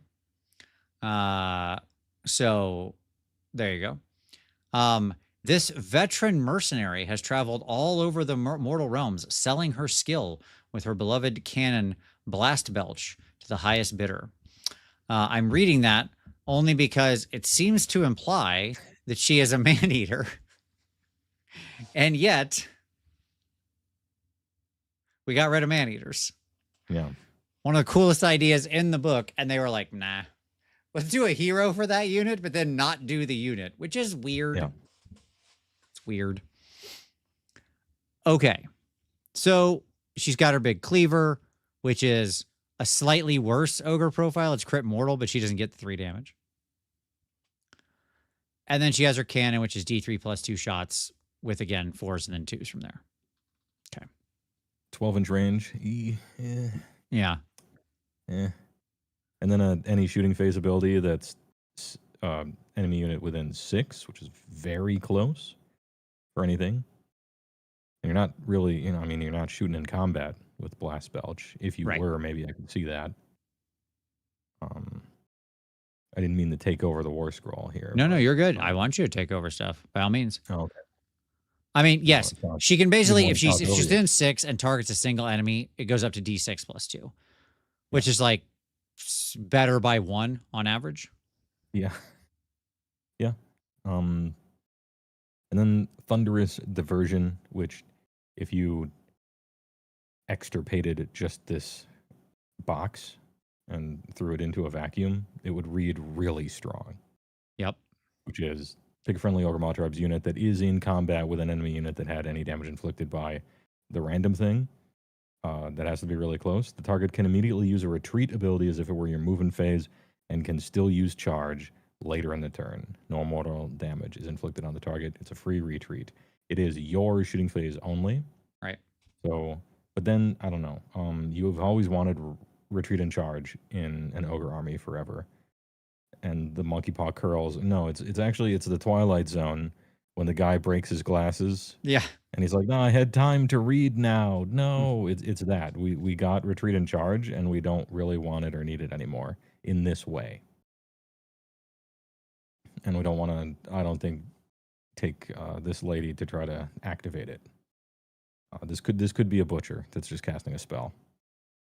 And that enemy unit is dead. How are your ogres in combat with something that survived your turn and their turn and now back to yours, and you need to free them from combat somehow? I mean, it could happen. They could charge your guys with an anvil, and then you get a bolt charge again, which might do damage, might not do damage, depends. I guess it's a retreat, so you go outside of 3, and then, yeah, the bolt charge probably will on the return. I don't want to downplay this too much. But there's a lot of hoops to jump through. It is. She does have an extra ability that causes damage to your own guys for some reason, and I kind of stopped reading it. But sure. Yeah, look, not everything can be so good, you know. We've had some bangers all the way down so far, and, you know, you got to stumble here and there. Yeah. Look, she's 150, and real talk, despite that, like, very fun ability, which is very fun. Yeah. I'm not saying it's not. she's just going to be a no. Like, that's what it comes down to. So, okay. So, you know, what do you do? Right. All right. Where's my... Good. I didn't want to paint her anyway. I mean, yeah, it's just... In this army, it's not happening. She's 150. She is a bonus hero, but still. All right, the Tyrant on Gluthorn, so the generic version of Morga. Basically the same wheel, basically the same attack profile. Notably, one less attack on the Rhino. The Rhino doesn't stab quite as much, and importantly, does not have the 3-up, 2-up. Back on the normal. We're back on the normal Ogre attack here. Stop being special. It's just a normal Ogre profile, which is still good. The Ogre profile is good. Okay. All right. So the regular Tyrant has Pitiless Warlord. Reaction, you declared a charge ability for an Ogre Maw Tribes unit wholly within 12. Effect, reroll 1 die in that charge. Insanely good. That's absolutely so good. Insanely good. And it can target itself. Yep. Yeah. Crazy good. How many times have you rolled the 5 and the 1 or the 6 and the 1? Yeah. Okay. Like, there you go. Putting a little Zinch in this army, huh? Mm-hmm. I'll take it. And then their rampage is the Gluthorn Stampede. If this unit charges turn, pick an enemy unit in combat with it to beat the target. Roll a die, add 1 to the roll if the target is infantry. On a 4-up, the target has strike last. Ooh. Love me some strike last.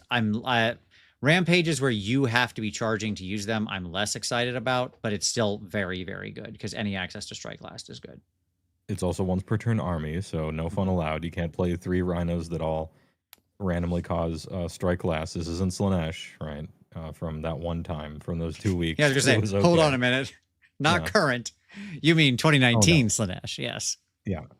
I mean the 2.5 weeks or whatever that thing was okay. Mm-hmm. I think he's better than the Morga. Look, the trick with Morga... Stampede is really good. Pitiless is really good. Both of them can target himself. He doesn't need a group of infantry next to him. Sure. You just, Morga's 430. I'm not putting 480 worth of gluttons next to that in the biggest Death Star in the universe. I'm having her go off on her own. I don't know that her ability is like super relevant usually, unless she's coming over to save someone. You can give him a 6-up ward. You can give him the funny thing that stops negatives, to his hit roll and stuff like that. I like him. I like this guy. He's really good, and I agree. I just think Morga, she does nothing but hopefully build value over the course of the game because she just keeps accruing new abilities out of the Eat 'em Alive or whatever it's called. Right. Yeah, and continuously heals forever, which is good too. This is going to be a say the line Bart kind of thing, but you just take red instead, right? That's what you say every time. But I like. So we'll say it's an open question whether Morga is better or Tyrant is better for a bunch of reasons. That's good. Right. That's that's a choice to make. Yeah. Imagine that.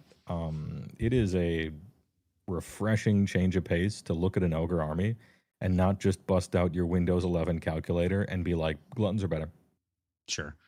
That's it. It's nice to have there be some kind of discussion besides, well, you just point to the chart there and then the 4 units that all do the same thing. That's the one thing, I appreciate that. That happens elsewhere in the book too, which is nice. Obviously they're all under red, but who knows? I like it. The downside is that unfortunately you red is better. Yeah, red is better, and an equivalent points worth of gluttons are better. So right. Yeah, right. But hey, that's okay. That's all right. All right. Cool.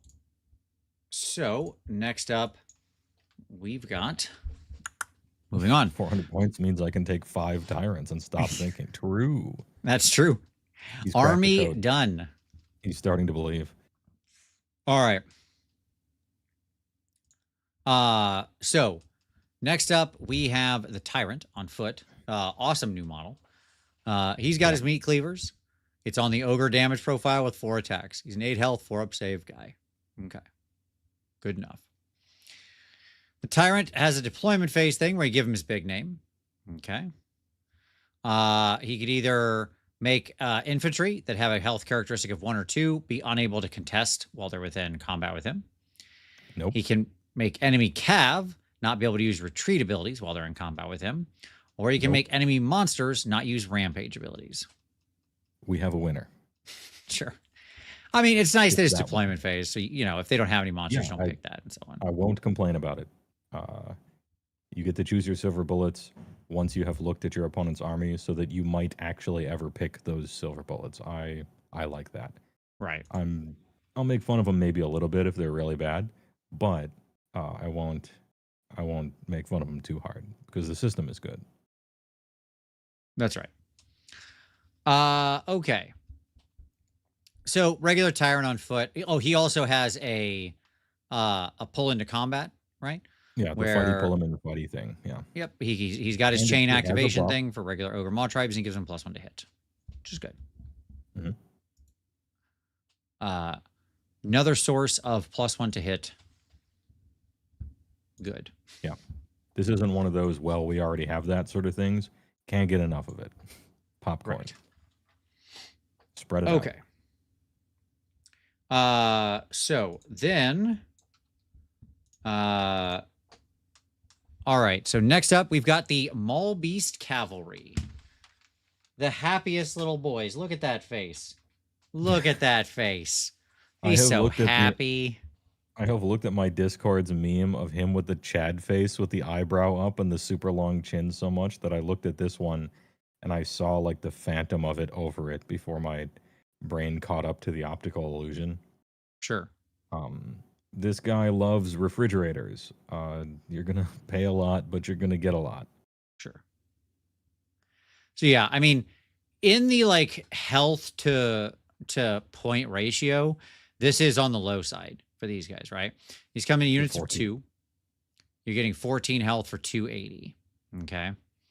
But you are getting a 3-up save base, which is good. They have 3 attacks with the standard ogre profile, 4-2-2-3. And then they have their Maul Beast Horns and Fangs, which is like not quite the ogre profile, but on the charge, it gets the same damage number. Yeah. So they're putting out like 7 almost ogre attacks a turn. Okay. So, you know, I mean, it's pretty good. They have the old, you don't count as having charged me if you charge me. So that's cool. Right. But it's a new updated version. Because the old one was written differently. Uh-huh. I wanted to talk about this. Yeah. Go ahead. This one is written much more interestingly. Uh-huh. So this isn't like weapon abilities shut off or whatever the old Mornfang thing did. This is enemy units do not count as having charged while they are in combat with this unit. That is very bad for your opponent almost always. In fact, ruinous sometimes. You can't succeed at battle tactics because you, quote, didn't charge. Uh-huh. All cavalry basically does bad damage now because just about every cavalry in the game only does good damage because of charge bonus, depending. However, this can randomly screw you super There we hard. go. Yep. Okay. Yep. It will be rare, but every once in a while, you're going to get charged by gluttons who are on 4-up saves now. Yep. In the mirror match. Or a lot of Fire Slayer stuff. Or you're randomly going to get charged by a unit that gets some like actual crazy bonus if it hasn't charged. And it's going to be a little awkward. But I think that's funny and does not need fixing. That's just this is a fun game interaction. That's neat to me. So there was a statement made of, where is it at? Somebody said, what did somebody say? What was that old eel thing where they had ethereal if they didn't charge? They might not still have that, but they used to have that. Anyway, there's going to be stuff like that. Yeah, there is. Like, there's a bunch of stuff like that. Like, they're like the ogres are far from the only people who have the rule that says like as long as this unit didn't charge, it gets a thing. And so there's a bunch of people who can charge in and then all of a sudden punch some kind of whopper button or gain some extra ability, Yep. right? Okay. Now there was somebody who said reinforce, this is far and away the highest damage output in the game. It's a lot of damage, no doubt. This unit of 2, like if you put it in a unit of 2 against a 4-up save, it does 14 damage on the charge. Okay. Unit of 4, it will double to, it won't exactly double because you don't get the double of the champion attack, but it's, you know, it's close-ish. Okay. I mean, the cleavers do more, and they're still in, you know, they're in the same book, right? So, and so it's like you'll go to like 26.8 reinforced, which is high damage, but it isn't the highest damage in the game. There are higher damage outputs, and in fact, there are things in this book that are probably do more damage. Yeah, you're paying $560 for that. Yeah, and you know, cleavers do more damage. They probably should because they're a risky unit. You know, it's the whole point. Right. Like, why else? Otherwise, you'd never play them, right? They're the big damn thing. I feel like Mob Beast Cavalry, interesting. It's possible the weakness of them is just like how expensive they are. You're going to randomly lose them. They don't have like that many HPs. Mortal Wounds are very scary against these guys if you're playing them. It's a lot of points that dies to not a lot of D3s worth of mortals. Some people have been talking about, maybe even like a screen or something with something like these, which is kind of interesting. They are just really expensive. Like that's the key. I could talk about shock and gore.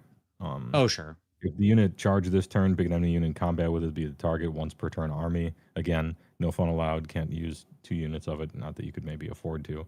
Roll a die on a 3-up for the rest of the turn. Subtract 1 from wound rolls that target this unit. That's actually great.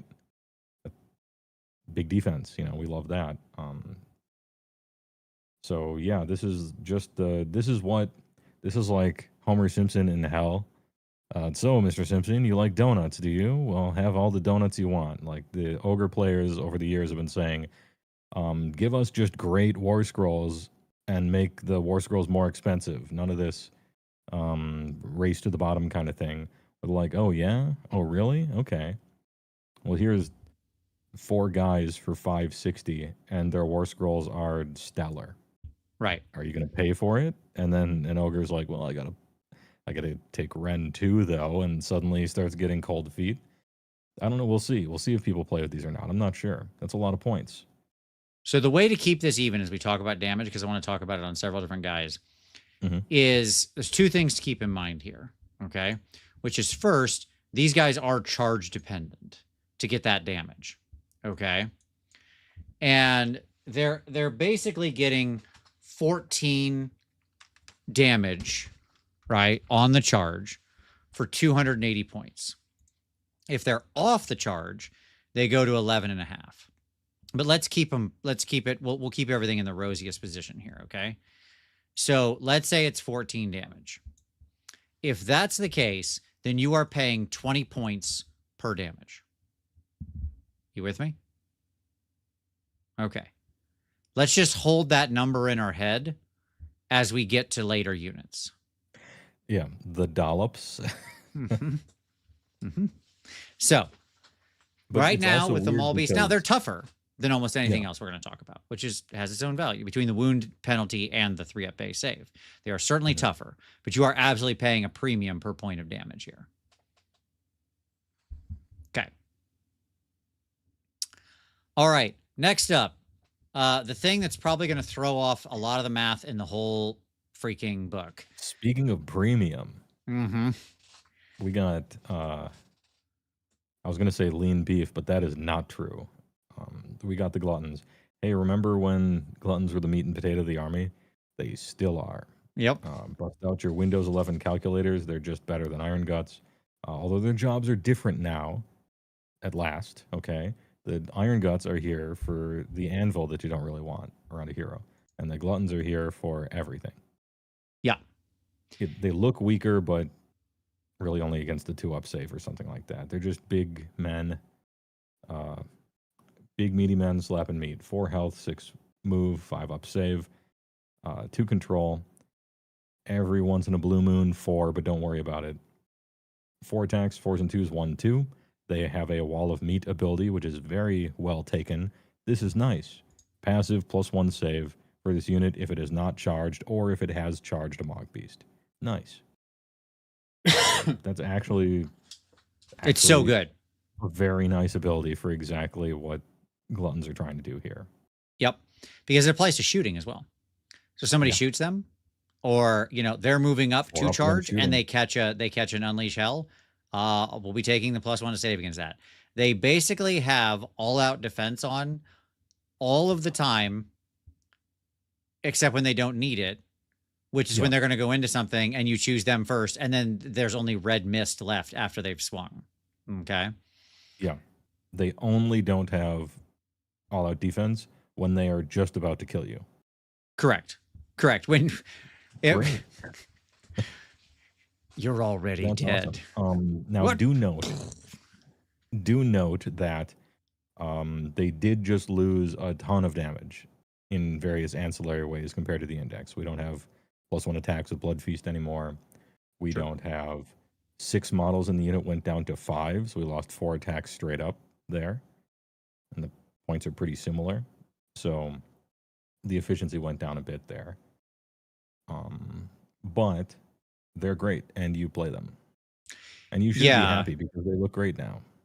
Yeah, they do have easy access to the +1 to hit, obviously through this spell and or through a tyrant or whatever you happen to be doing.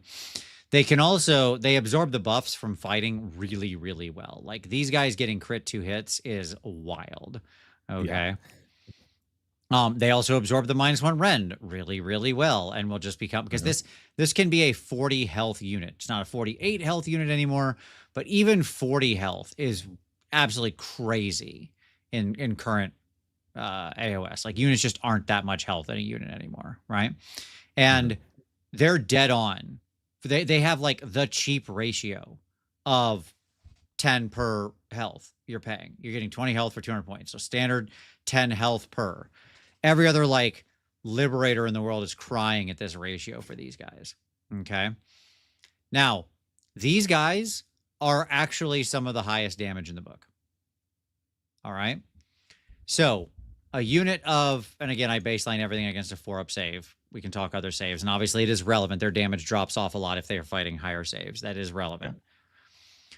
But against a standard 4-up save, these guys are 14.5 damage. Okay. You are getting the same damage out of a 5-pack of these guys. Oh, no, sorry. I'm wrong. Hold on. Wrong number. Hold, please.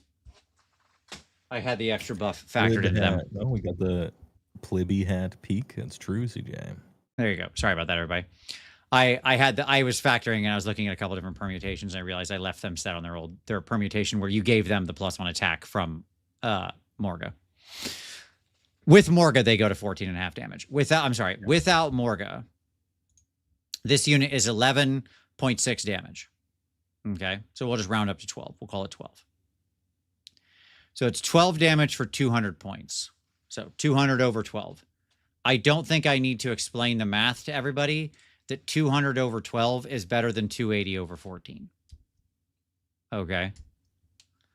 So like just raw damage wise, these guys are just unbelievably strong. Okay. Not to mention the fact that they are also unbelievably dense and take every single buff in the book more or less without fail. They're a great unit and very hard to remove. Just some dude with the super chat. Hey, Vince, a little while ago, I was in a tournament of about 20, and of the 4 players shooting for first, 2 played Flesh Eaters, 1 was me, and 2 played Night Haunt. Just spreading some Nagash propaganda. You live in a death-rich area, just some dude. That's awesome. I do not want to play in your meta. If I went to a tournament and it was like I saw the top 4 and it was like 2 Ogre players and 2 Iron Jaws players, I'd be like, I'm home. This is the meta for me. Bunch of low-effort Timmies. Let's go. But no, I mean, Gluttons are just exceptionally good, right? Yeah. So nothing else to say.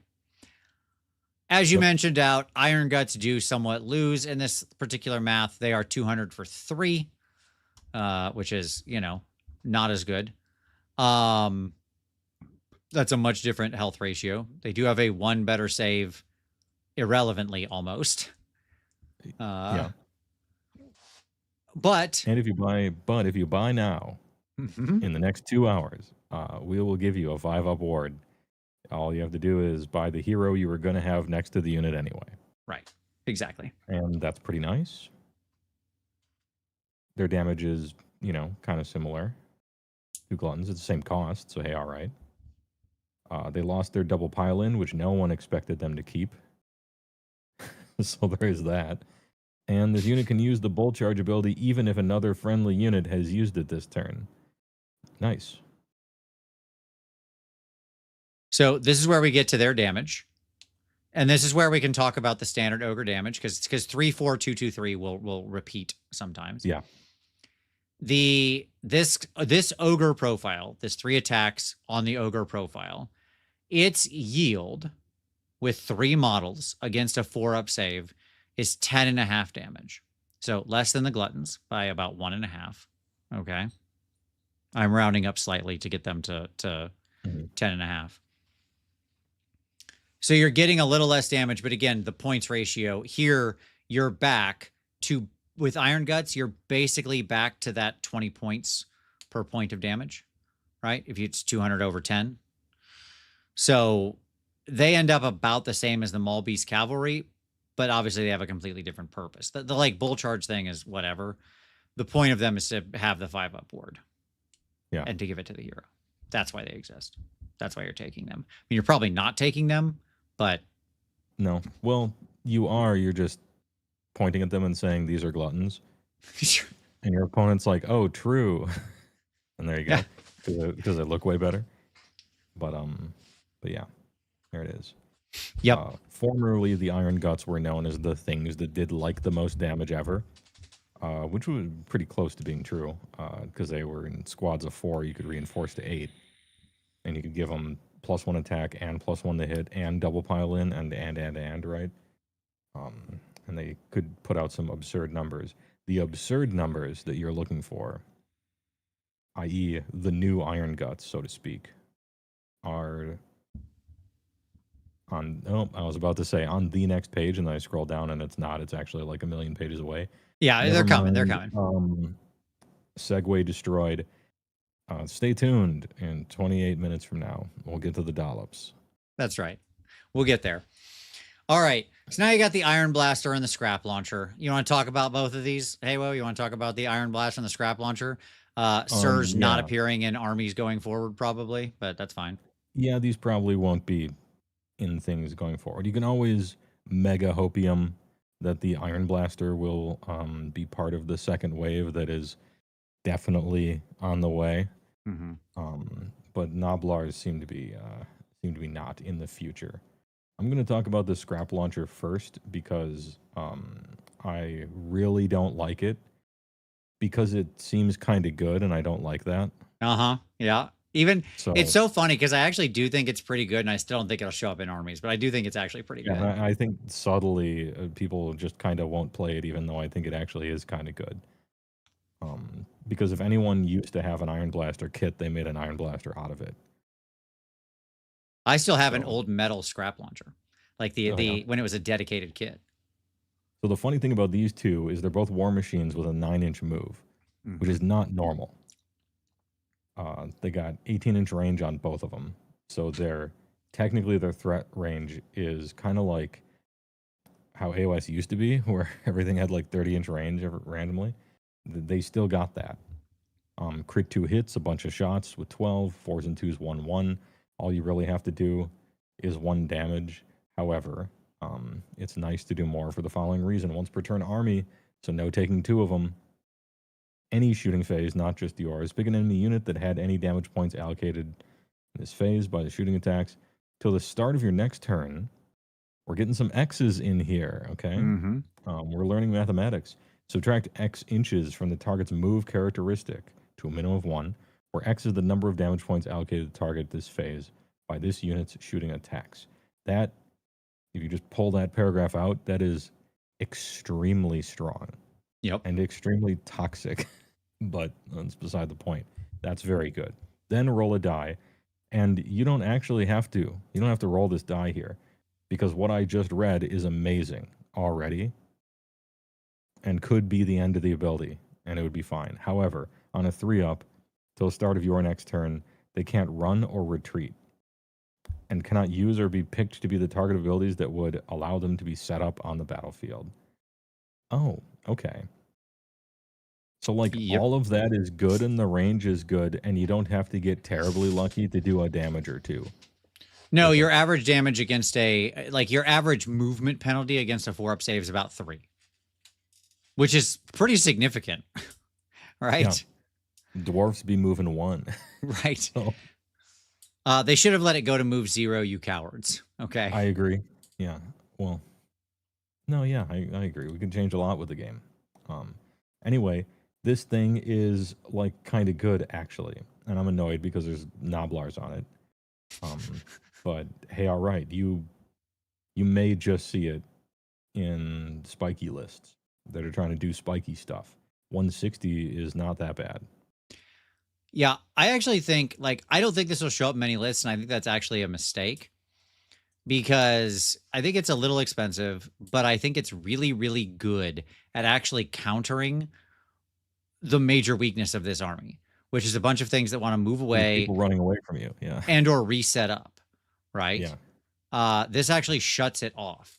Like, the fact that it shuts off runs, they can't redeploy, they can't retreat, they can't be pulled off the battlefield and reset up. These are all things you do not want happening, and will, like, really... The numbers on your ogres and your cleavers and all this stuff is pretty impressive, but if you were never hitting anybody, it don't matter. You ain't using those numbers, okay? Yeah, and the higher up in tables you go, the more movement shenanigans you tend to see, just right in the ocean. And this can stop that. Very interesting unit here competitively, I think. Yep. And 160 is, like, probably the most you would ever consider for something like this, but it's in there. Like, you could get a techie piece for that, maybe. This army is pretty double-stuffed Oreo worth of points. Here, everything is very expensive in this army. You're big, and you are elite. So it's hard to fit stuff in, but this one, maybe. Iron Blaster, not for 180, probably. It's unfortunate that I'm reading the Iron Blaster War Scroll here, because I was to understand that the Soggy stuff was beta testing whether people liked the new War Scrolls or not. And I actually have never heard an Ogre player who did not like the Soggy Iron Blaster. They all loved it. That was fun.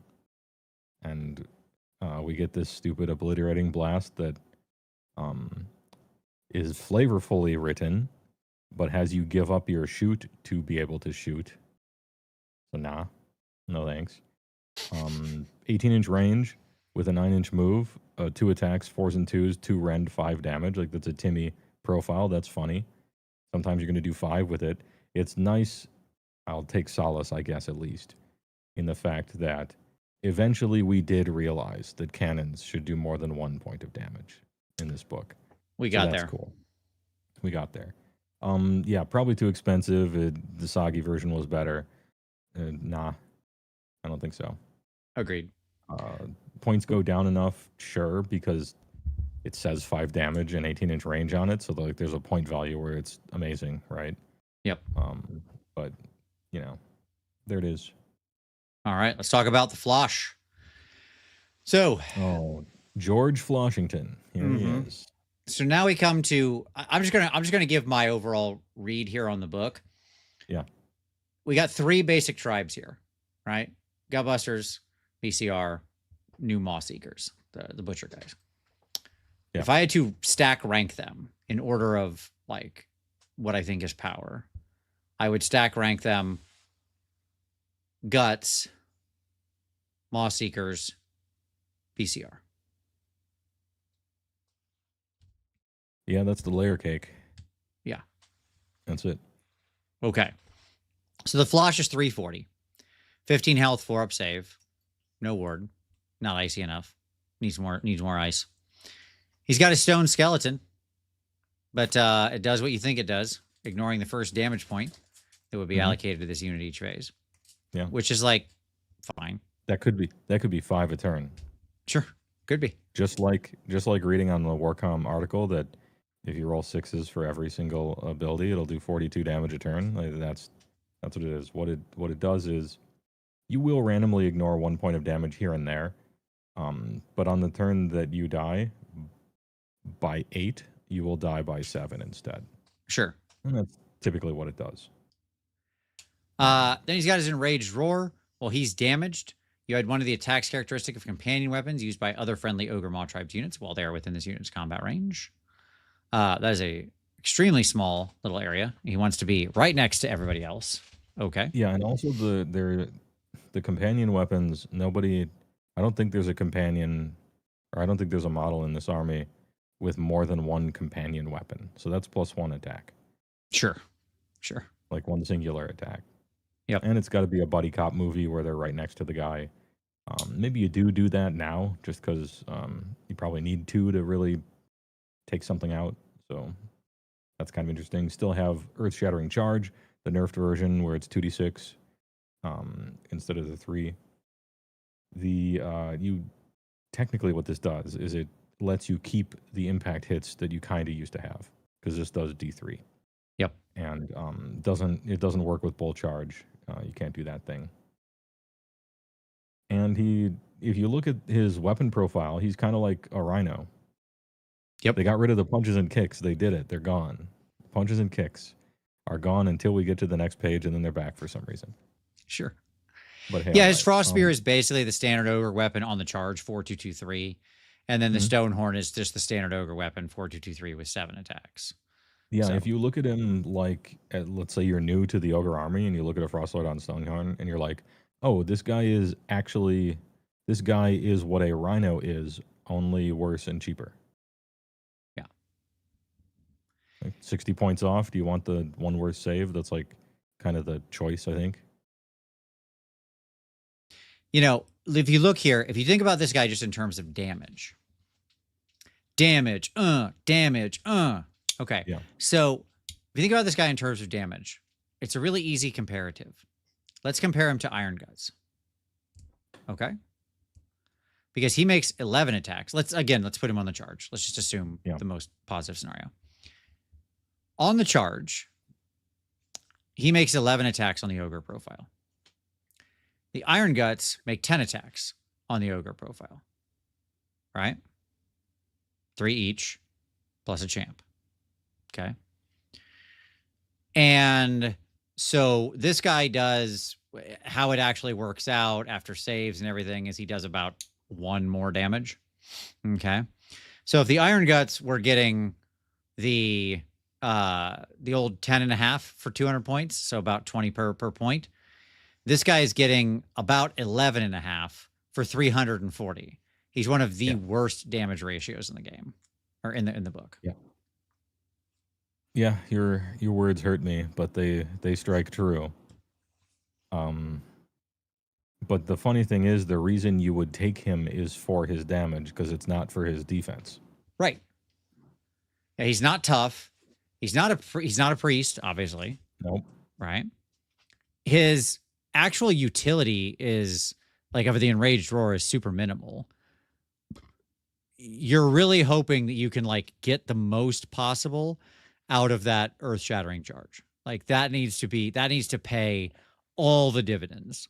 Yeah, and with 3d6, the average was a playmaker with an 11 or something. But on 2d6, 7, I played with a lot of these.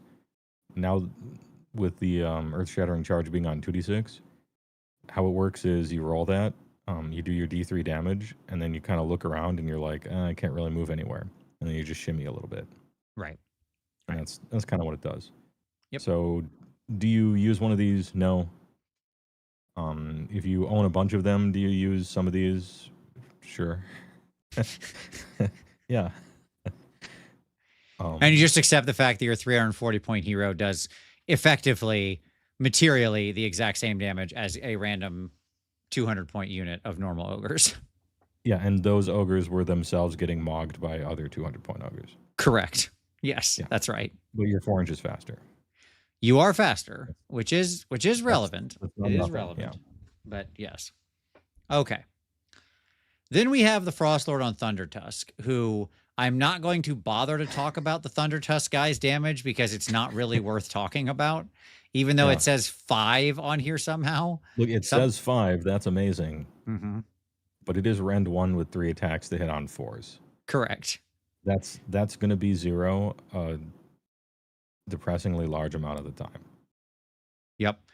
A shocking amount of time it will end up being 0. Yes. Yeah. There is a big part of that statistical spread that just says 0.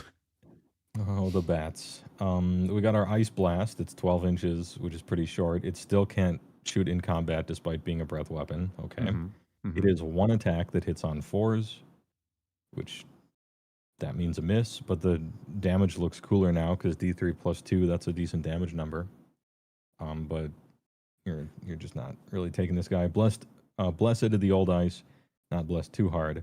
Once per turn army, your movement phase, pick a visible Ogre Mod Tribes unit, wholly within 12 of this unit. It's him. Roll die, 3 up. For the rest of the turn, the target can still shoot and or charge, even if it retreated or ran. It can do all that stuff. But even if you use every part of this buffalo, I'm not taking it. And then Sweeping Tusk, and you do some mortal damage or whatever. Yeah, this he's not it. But that's fine, because we're moving towards the ones that are it. And and here's what I'll say. That is actually a cool ability. Yes, it is. Here's my issue with that Blessed of the Old Ice. If it just said, excuse me, if it just said, pick another unit, or like make it another so he can't do it to himself, I'd be fine with that, right? Like it's him calling it out because he's the boss, right? And they get to do the run or shoot charge, and it wasn't on a 3 up, I'd be like, this guy's pretty awesome, right? The fact that like in my movement, it's an in my movement phase ability, so I can like move, get him into position. You know, it's not hard to utilize. I can make sure I've got everybody where I need him to be. It's like great timing, which I love. I love when like I know I bang on it a lot, but like the timing of abilities really does matter a lot in the playability of the game. I think people underestimate that, but it's great playability. It's a great ability. And then they have to put in that on a 3 up. On a 3 up, he gets to actually be doing something and like fulfill the entire reason you took him.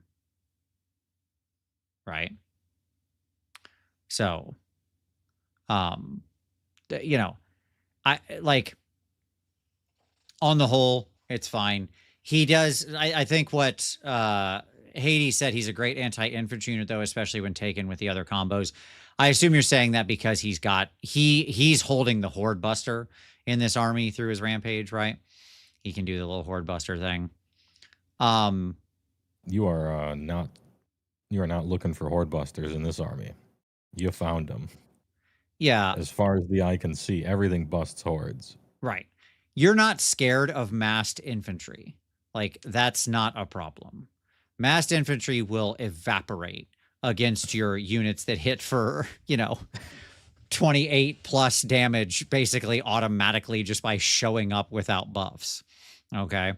So like a bunch of 1 health infantry or 2 health infantry ceases existing. The vast majority of units in this game, vast majority of infantry in this game, literally cannot survive 1 round of combat against any ogre unit. Okay. They die on that initial round. So like that rampage is a hat on a hat. Plus, let's say they got 20 models. Okay. In a sort of best case, you get 6 mortal wounds out of it. He goes like, it could be highly damaging. But again, you would get so much more damage out of just like the gluttons that went in there, and it'd be a lot cheaper. So, and yeah, I don't really rate the anti-infantry +1 rend on a 3 attack 4+ to hit weapon. Again, statistically, that is basically 0 damage. Like, you will just fail that really easily. Like, really, really easily. So, anyways. Yeah. That's all 60 right. less than the other guy. It is cheaper. He's a lot cheaper, which is nice. Then we've got our Huskard on Stonehorn and Huskard on Thundertusk at 300 and 280 respectively, both at 14 health, both Priest 1. So this is where our Priest comes in. Normally, the punches and kicks are back. I'm gonna request to talk about this one so that your guest isn't too negative. I'm giving him I to you. I finally have something good to talk about with the Sure, Beast sure. Claw Raiders, right? So Yeah, by all means. I was just going to positive quickly drop. wrap up the little profile part and then let Sure, you yeah, talk go about ahead. him larger. Yeah. The stupid punches and kicks are back that do 1 damage, and it made me so angry reading it. I was just like, I really wanted to take the book and just throw it out the window when I saw this. If I didn't love everything else so much, why is any ogre punching for a damage? I'm just very angry about it. And then the Stonehorn, of course, has the ogre damage on the Stonehorn, just because that's what their profile is. And the Thunder Tusk has the crappy Thunder Tusk damage that does say a 5 on it, but again, rounds to 0. Okay, you go. Yeah. We're not messing around with the how you built these guys anymore. You're not choosing Blood Vulture maybe because of this thing. It's just whatever your model is holding, that's what it does. Range 15, not bad. 15's not bad now, right, for ranged weapons. Yes, it's 1 attack that hits on 4s and then a 3. But the damage is rounded up to 3, and sometimes that just happens. And you can take a bunch of these guys. Just roll this a few times. Get lucky, not bad. Punches and kicks, funny. Stone Skeleton, funny.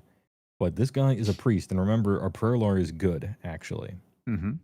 Probably not good enough to take this guy in a gut army. I agree with everybody else. He is a trap there. But if you're trying to play with your 11 monsters that are on shelves somewhere, this is where you start. And the Frost Spear that they're holding, just say it's ceremonial. Once per turn army, which actually really hurts here.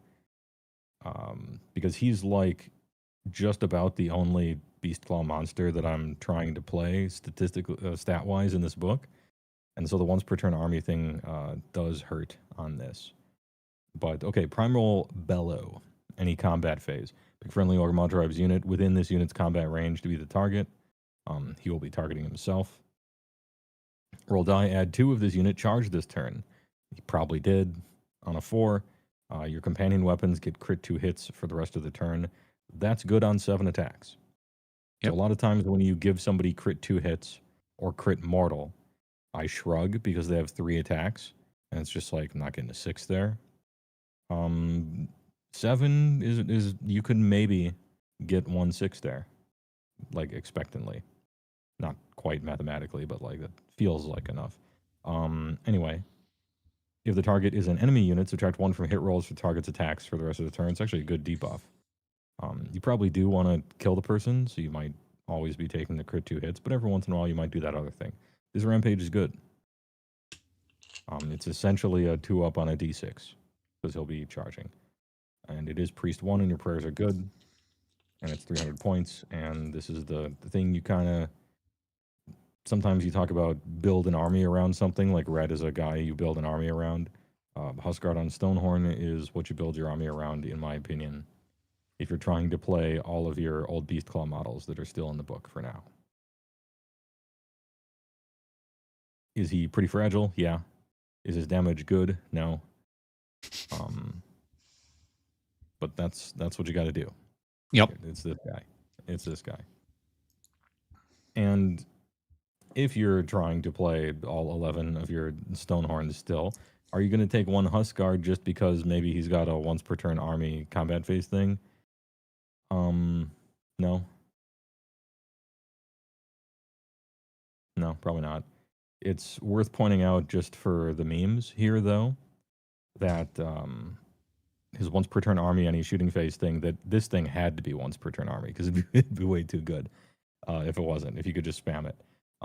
Pick a visible enemy to be the target. Roll a die. If the roll is equal to or less than the number of damage points allocated to the target by attacks made with this unit's Ice Blast this phase. Well, let's scroll up here. What is Ice Blast? Oh, it's 1 attack that hits on 4s. Mm-hmm. So what does Winter's Cruelty do? I mean, it's well named. Subtract 1 from the damage character as a target weapons until starting next turn. This is really rare to happen. Yes. And it didn't need to Alex be that Custodian rare. said around a 17 or 11% chance to give a unit -1 to damage is absolutely hilarious. Yeah. And it's once per turn army. You can it would be way too good if you could spam this. So powerful. Yeah, wow. Amazing. Anyway, Huskguard on Stoneharn, that's the one you do. And you take as many of those guys as kind of you feel like. You might as well take a Frost Lord because you own them, and that's the reason why you're doing this, even though it's not like that great, but you do it anyway. And then you take 2 reinforced units of something we'll get to later on. That's right. And I want to answer a couple questions here. Together. Let me hit some chat. Coton Collie said, "Hey Vince, I accidentally tipped my brush into super glue while painting a metal model. I removed it quickly, but the brush does not hold the sharp tip well. Is it salvageable?" Short answer, no. Because you probably ran it into water, and water makes super glue cure immediately. So that means you now probably just have glue in your brush, and it absolutely will not hold a tip nor paint. If you could try, there's a couple things you can try. If you can get your hands on some Winsor & Newton brush cleaner, that's like basically it's like a slightly different acetone, or you could just use acetone. Like if you have a partner or you yourself, if you paint your nails and you have acetone to be nail cleaner, you can use that. And you can try to dip it in there and see if it dissolves that glue. It can have some effect, but I would say you got about a 90% chance that brush is now toast. You really need to avoid super glue with your brushes, with any kind of nice brush, unfortunately. So there you go. It is unfortunately an almost immediate death blow. Okay, let's see. What else was there? Something else I wanted to add, or what I wanted to answer. All right, that's it. I can't find it. So that's good. There you go. Okay. Next up, the Blood Pelt Hunter. So this guy, he switched sides. Mm-hmm. He switched teams. Okay. Hey, you guys. Yeah, we got some Goonies over here. So the Blood Pelt Hunter, what does he do? He's got a crossbow with 4 attacks that does D3 +1 damage and anti-monster +1 rend. He loves fighting monsters. That's his whole thing. Good for him. I don't know why he has a bunch of hands then around his neck in the picture. That's not monster hands. That's just people hands. The damage characteristics. Yeah, sure. Of this unit's usually not something they do. It is weird, the big difference between the normal guy and the art. Yeah. The damage characteristic of this unit's Skull, Shatter, Crossbow, and Impaling Spear is 4 if the target is a monster. Okay, so now he's got 4 attacks, do 4 damage. And once per turn army, your shooting phase, pick an enemy unit that had any damage points allocated to it this turn by this unit's shooting attacks to be the target.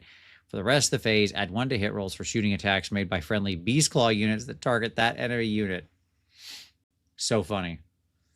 Were you worried that your vultures and chain traps and harpoons were going to miss? Well, now they can miss, and you'll be more angry about it. Yeah, it fixes all of them, though. It fixes each one. All 5 of them on the table. It's true. You got to target that one guy. Look out for this guy's marker light ammo. Absolutely. Yeah. Look, this dude's 130. Obviously, he's a skip next. Okay, great. There's something to be said, maybe, because he's technically a Beast Claw hero, even though he used to be Gutbusters. He is. He is so technically a Beast Claw hero. He can ambush stuff. So there is that. There is that. Then we've got the Man Trapper. As you said, yes, he lost his name. He's not Hurgath anymore. He's just Hrothgorn. Yeah. They call me Man Trapper. Okay. He is Sandwich Ogre, the Man Trapper. Yes. I love how their explanation for the like 72 guys that follow this model around is turn them all into tokens. Yeah. So Man Trapper's accomplices. This unit's Saberfang, Noblars, and Trap are Man Trapper accomplice tokens. After setting up this unit on the battlefield. Yeah, I know. Go ahead. Okay, we got 3 squares on this page, and an entire Nokia phone 2,000 word essay, and all 3 of these things are essentially the same rule. It's just one humongous rule. Yes. And it, like, kind of doesn't do anything. It's also correct. But there's one sentence in here that appears really strong. Don't be fooled by the jingling keys. So he gets a bunch of little guys. You're right. I shouldn't read this. I should just summarize. Here we go. He gets a bunch of little guys. Then at the start of the battle round, okay, he can take one of his little guys and he can put it next to a visible enemy unit. Now, little guy over there. Once per turn, army. So he gets to put one little guy coming for you. And that little guy is just hanging out over there. And then in his shooting, or sorry, in your shooting, I guess it's Eddie's shooting phase technically, but okay. I doubt you're off turn shooting with this guy, to be fair. I'm not sure that's the best use of the command point, but whatever you want.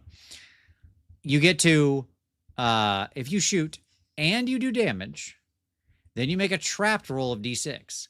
You subtract 1 from the roll for each little guy you put next to them. So you're really stalking over the course of it.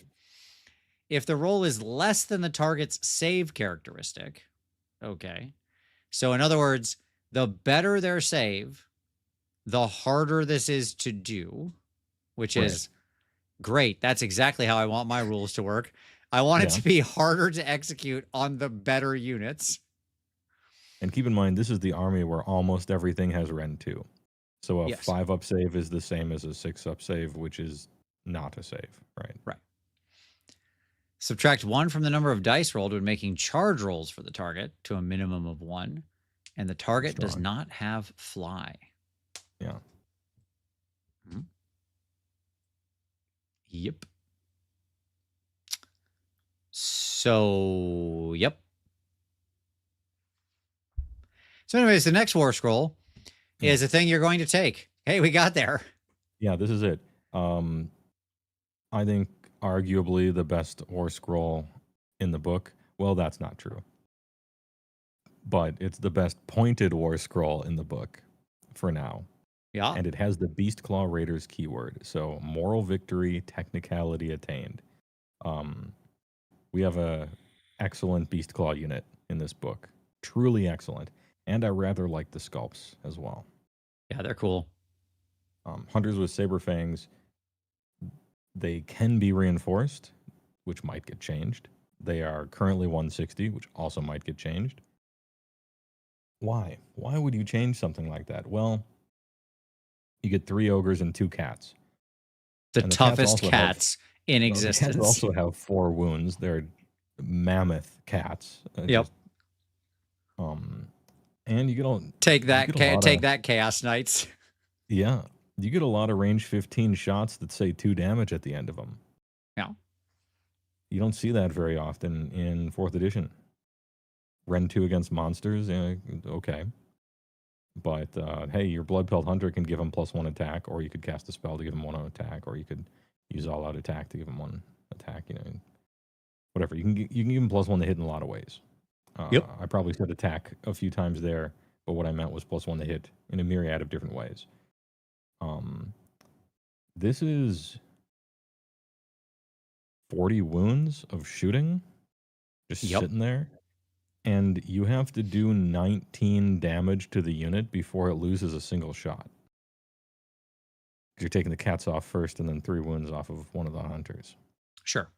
They got some ablative wounds there. Now, if you lock them in combat, they'll just die, right? Because they have a 5-up save and they're shooters. Sure. And they got the equivalent of punches and kicks worth of attacking here. Right. But they got a ton of damage 2 shots at 15-inch range, and they ambush themselves at the start of the game. You don't even need to do the thing that the Beastclaw Battle Trade gave you. You don't want. And they have good deployment phase movement as well, because they can set up within 3 inches of a terrain feature. This is very strong. Not the edge of the battlefield. Board edge, yeah. Mm-hmm. Which means they can often set up on objectives like that you might want to grab early, or on obscuring terrain, or like you have just so many options with these guys.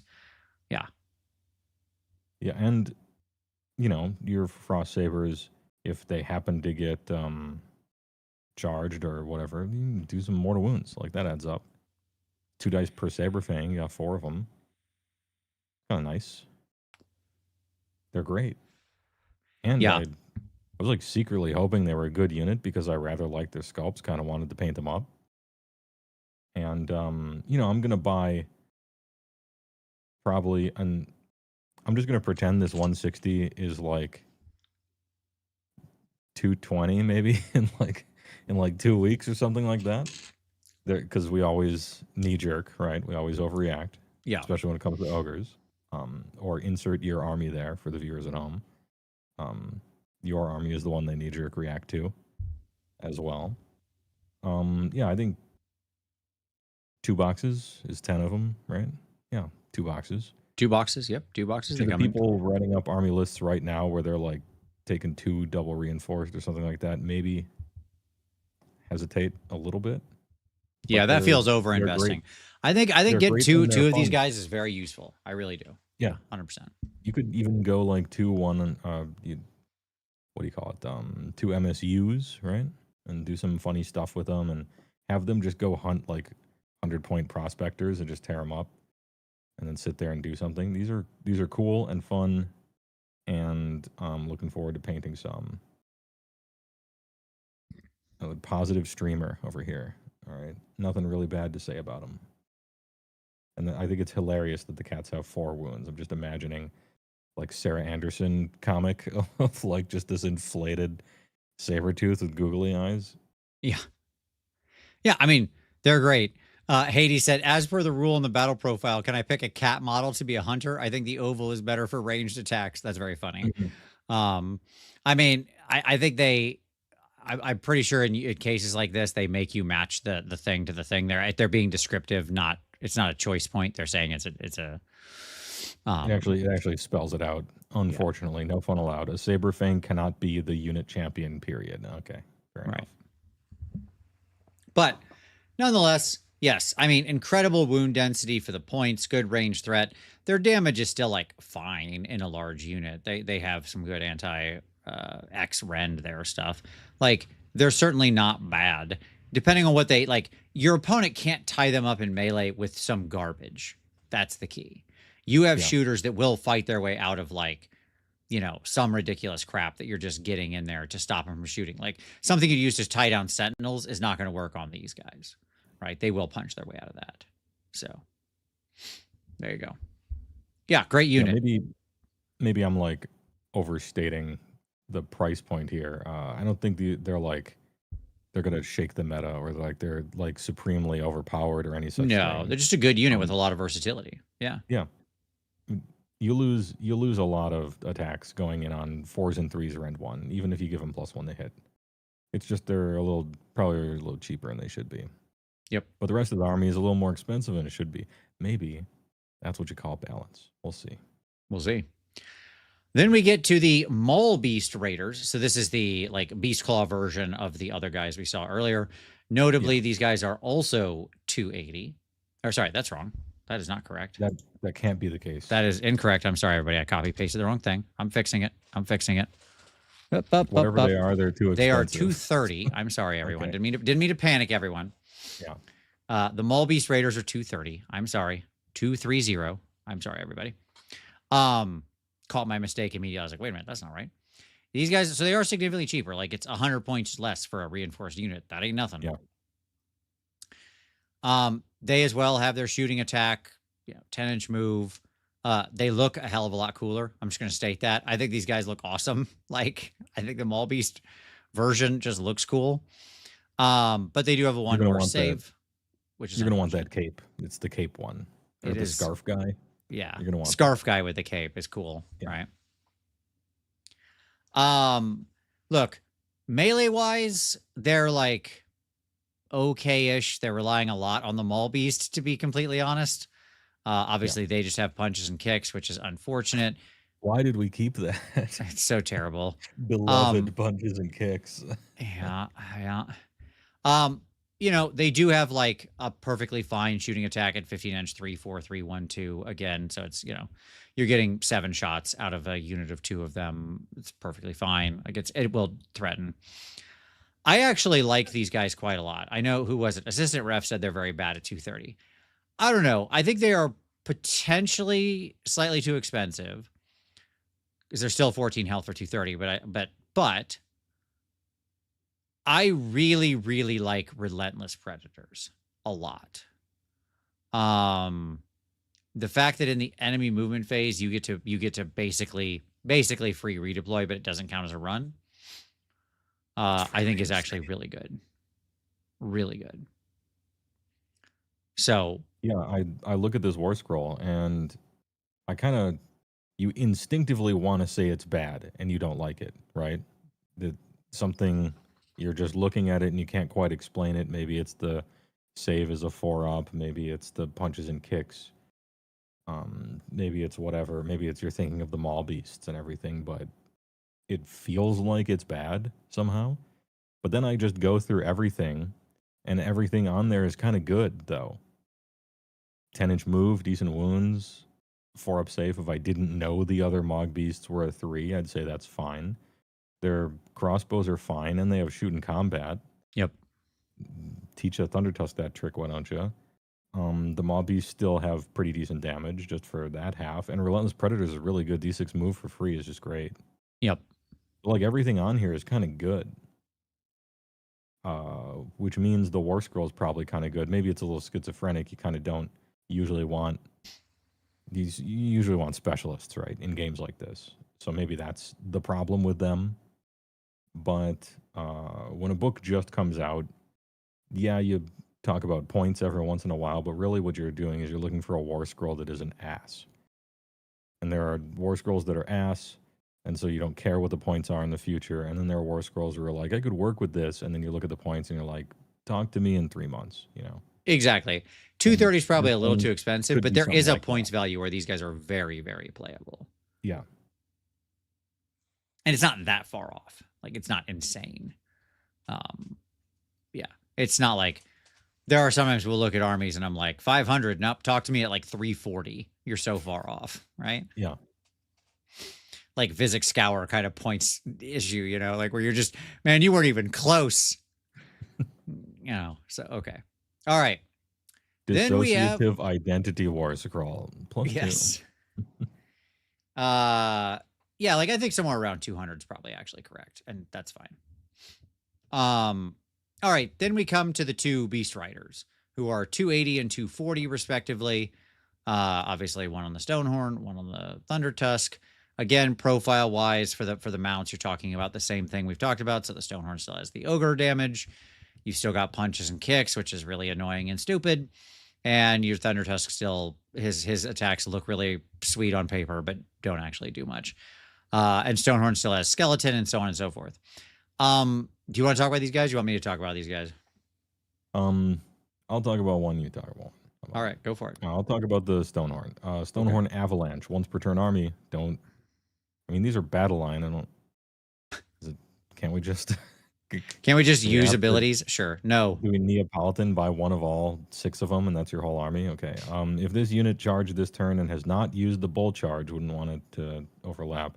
Pick an enemy unit in combat with this unit or an enemy faction terrain feature within this unit's combat range. Which, by the way, you can no longer charge. So I guess you were charging a unit. Just happen to be standing near terrain. Yeah. So, like, if there's a piece of enemy terrain, you actually can't use this ability because you can't charge it because you can't charge those anymore. Right. You have to like charge somebody who's standing near it and then turn your head and go, and you too, bam. You swivel, yeah. Roll a die. On a 3-up, if the target is a unit, inflict 3 mortal damage on it.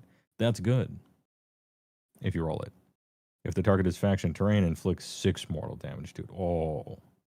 BTFO faction terrain. No, thanks. Yeah. I mean, if you own 11 of them, again, like, you're gonna have to use something. It is so insulting to me that this is once per turn army. Right. Yeah, it's your battle line in a Beast Claw army, right? Well, maybe it's not. I haven't checked the new profiles. Maybe they're not anymore or something. But I mean, they're effectively that thing. Kill you to do that. We've seen what it looks like when you get D3 charges per, right? Sure. I mean, you can reinforce them. So you know. Now we got Mr. Plow. Mr. Plow. I'm so sad that it sucks so bad because Mr. Plow is a great nickname. It is. All right, I'll talk about Mr. Plow. Mr. Plow is 240. He's your cheap one. Again, we can just summarize his attacks as Sir not appearing in this battle. He will occasionally spike a bunch of damage, but, you know, cherish those rare moments. Once per turn army reaction, you declared a non-charge move ability for this unit in your movement phase. Okay? So a non-charge move ability for this unit. Wait, in ogres? In your movement phase. Okay. In an ogre army. Okay. Yes. Bold. So you had to move. Yeah. Or run or something. Okay. That's actually, it's funny you point that out, because sometimes you get lost in the sauce of rules writing, you know? Yes. And you're like, okay, we have to be exact here. Reaction : you declared a non-charge move ability for this unit in your movement phase. Oh, so you mean you moved? Right. This is where I hate the way we've gotten so precise with the rules language, because I'd really love it if we could just write reaction. You moved. That's you moved. Period. Right. Okay. Designer's note: moving is done in the movement phase, and it is using a core ability with move in bold. Right. Rules bold. At any rate, I would love it if all magic cards were written like this, right? Wouldn't that be just amazing? People complain about magic text. I want them to come over here and read this crap. All right. Effect. Pick a friendly Ogre Maw Tribe's infantry unit that has not been reinforced. Okay. And is wholly within 6 of this unit. Okay. Wholly within 6. Gotta be close. Gotta be real close. Real tight. Mm-hmm. And has not been set up this turn to be the target. Okay. Now I will say that unit could have moved. Yeah. Right? So getting within 6, like, okay, here's your guy, here's your monster truck, he's standing there. Here's your unit of ogres over here, infantry. They can walk or run over to him, get within 6, and then he can use this ability. He moves next, and then you use this reaction. Okay. So, all right. You have to get on the front end loader there, you know, right. Hop in, and then he forklift certified, drives him right up there. Exactly. Remove the target from the battlefield. After this unit ends its move, you must set up the target unit wholly within 6 inches of this unit and not in combat. The target cannot use charge abilities for the rest of the turn. Oh, good. I wasn't trying to in the ogre army. Don't worry. I didn't want to charge anyway. True. Nice. I was so excited as I read this ability the first time. I was like, man, this is a hella cool. You jump on, he shoots forward. He basically pulls to, like, I can see him skidding to a stop in the snow, and he just like hurls them forward, basically. Right? Just like, boom. And then they just roll and go into combat. And I was like, what a cool ability. This guy's totally worth taking. And then they were like, no, stop having fun. You quit all that immediately. And I'm just like, okay, man. All right. Great. So you can put your shooters in a better position if you want. Like, that's the most obvious use for this. For 240. Yeah. Assistant Ref said, you use these guys to transport your infantry to wholly within 9 inches of the board edge, and then they get the -1 to be hit. Checkmate, losers. True. Got him. Hop in, losers. We're driving to the edge of the battlefield. We're tired of participating in this fight. Let's go do some other crap. Now, here's what I'll say. There are other purposes to this battle tactic wise. Like, again, the most obvious use is you're getting shooters. There's several battle tactics that want you to be in a place, be in each quadrant, be outside your zone, but near each other, like all sorts of stuff like that. That this is actually really excellent for completing, right? Okay.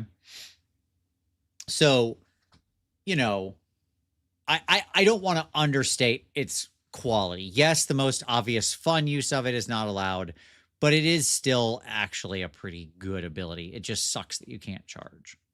So there you go. Now, that being said, okay, picking up a 5-pack of gluttons and just hurling them into the middle of the board, where then, like, if they're foolish enough to charge those gluttons, the entire rest of the army is just waiting to beta charge whatever comes in there, is also a fun tactical maneuver. So yeah, there's a Looney Tunes ass like trap that you're pulling on your opponent there. You're painting a cave on the side of a cliff. Right. Just like, come on, run into this, go. That does work. I saw a picture of, somebody who like actually painted the like a tunnel on the side of a mountain, and somebody drove their car and smashed into it and crushed the front of their car. So, Oh, no. it works in real life too, I guess. At any rate, they also have a bad rampage, which I don't really feel like I need to talk about. It can sometimes give somebody a minor penalty. There you go. Great. All right. Shall we move on to the seeking? Shall we start seeking after the maw? Yeah, and this is going to be like when the FromSoft logo comes on after NVIDIA when you start up a video game and suddenly your entire room is white and then it goes back to shadow again, going from Thundertusk Beast Riders to Red the Maw. Mm-hmm. Bam. Red the maw. 18 health, 4 up save, 5 up ward, 4 hundo on the points. Already a good deal based on what we've seen earlier. He has a bunch of attacks. He has, of course, the ogre attacks of himself, and then his little guys have weaker, like 2 damage ogre attacks. While they are wholly within 12 of this unit, friendly non-Maw Seekers, Ogre Maw Tribes infantry units have a ward of 6 up. Friendly Maw Seekers have a ward of 5 up. They all normally have a ward of 6 up, so this moves them to 5. It takes your regular Gluttons and moves them to 6. Again, He's really good, but it does encourage bubble play, which can be a little dangerous sometimes, so just be aware of that. It may cause you, warning, if you're forced to stay in a bubble for more than 3 battle rounds, you've probably lost the game. So, that's an issue. But very good, very strong. He is a wizard too, by the way, as well.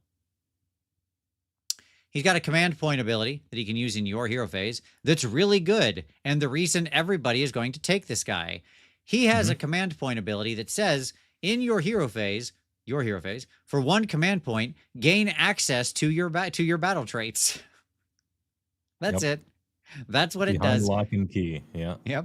You get to actually pick a unit and give them the Eat 'em Alive ability without needing to be end of turn fight, yada, yada, yada. Right. Which, like, it's definitely powerful enough to cost 1 command point. But it's also, like, kind of sad that you're down a command point to use your battle trait as well. Yep. As 400.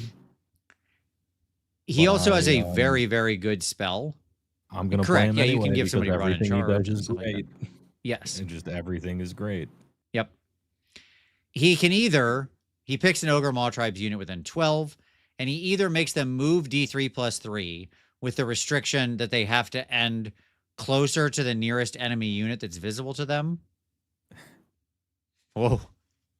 Yep, that's where I was going. Yeah. Okay. Or if they're in combat, then you inflict D3 mortal damage on each enemy unit in combat with them, and then heal D3 the target. If it's Maw Seekers, it's instead 3 mortal damage and heal 3. This is a great spell. Yeah. 12 is a bit short, but it's a great effect. And realistically, you're often punching this button for the first part, and he's going to be like right up behind them. Yeah. You're going to have like a Death Star bubble of just guys around him, and he's just going to be pushing forward. He'll be in range. So my opponent had red, and the culmination of the game was I had kind of locked one of his glutton units in the butcher over under some stuff where they were sort of stuck out of the fight. And he had half a unit of gluttons left, so 5 or 6 maybe, I don't know, but like that amount, and red. And I gave the ogres, or no, who'd I give? Yeah, I gave the ogres strike last. Okay, the gluttons strike last. And then brought literally my entire army up and shot and then charged with my entire army into red and the gluttons. I wasn't literally my entire army, but I guess it was a lot. It was like 6 buffed up rat ogres, 10 gutter runners. Crixit tried to teleport in but failed. A vermin lord, night runners, like everybody was just in the pool. Like, let's go. Everybody's fighting. We're all in here now. And we lifted him, like, but it took a lot. He's a tough boy. That's a lot of health and a lot of save, and he was difficult to lift. I had the advantage that my opponent only had 2 rage dice at that moment. He had burned through some rage dice, so he just didn't have the like dice to do the feel no pain thing effectively. So that was the time for to strike. He's on a dumb base. It's like the 160 round. It's so big. Yeah, and they just kind of put guys there because it looked too empty. Yeah. I think. And that's like legitimately his problem is that he's on this giant base with a 6-inch 120 oval would be move. fine. Yeah. But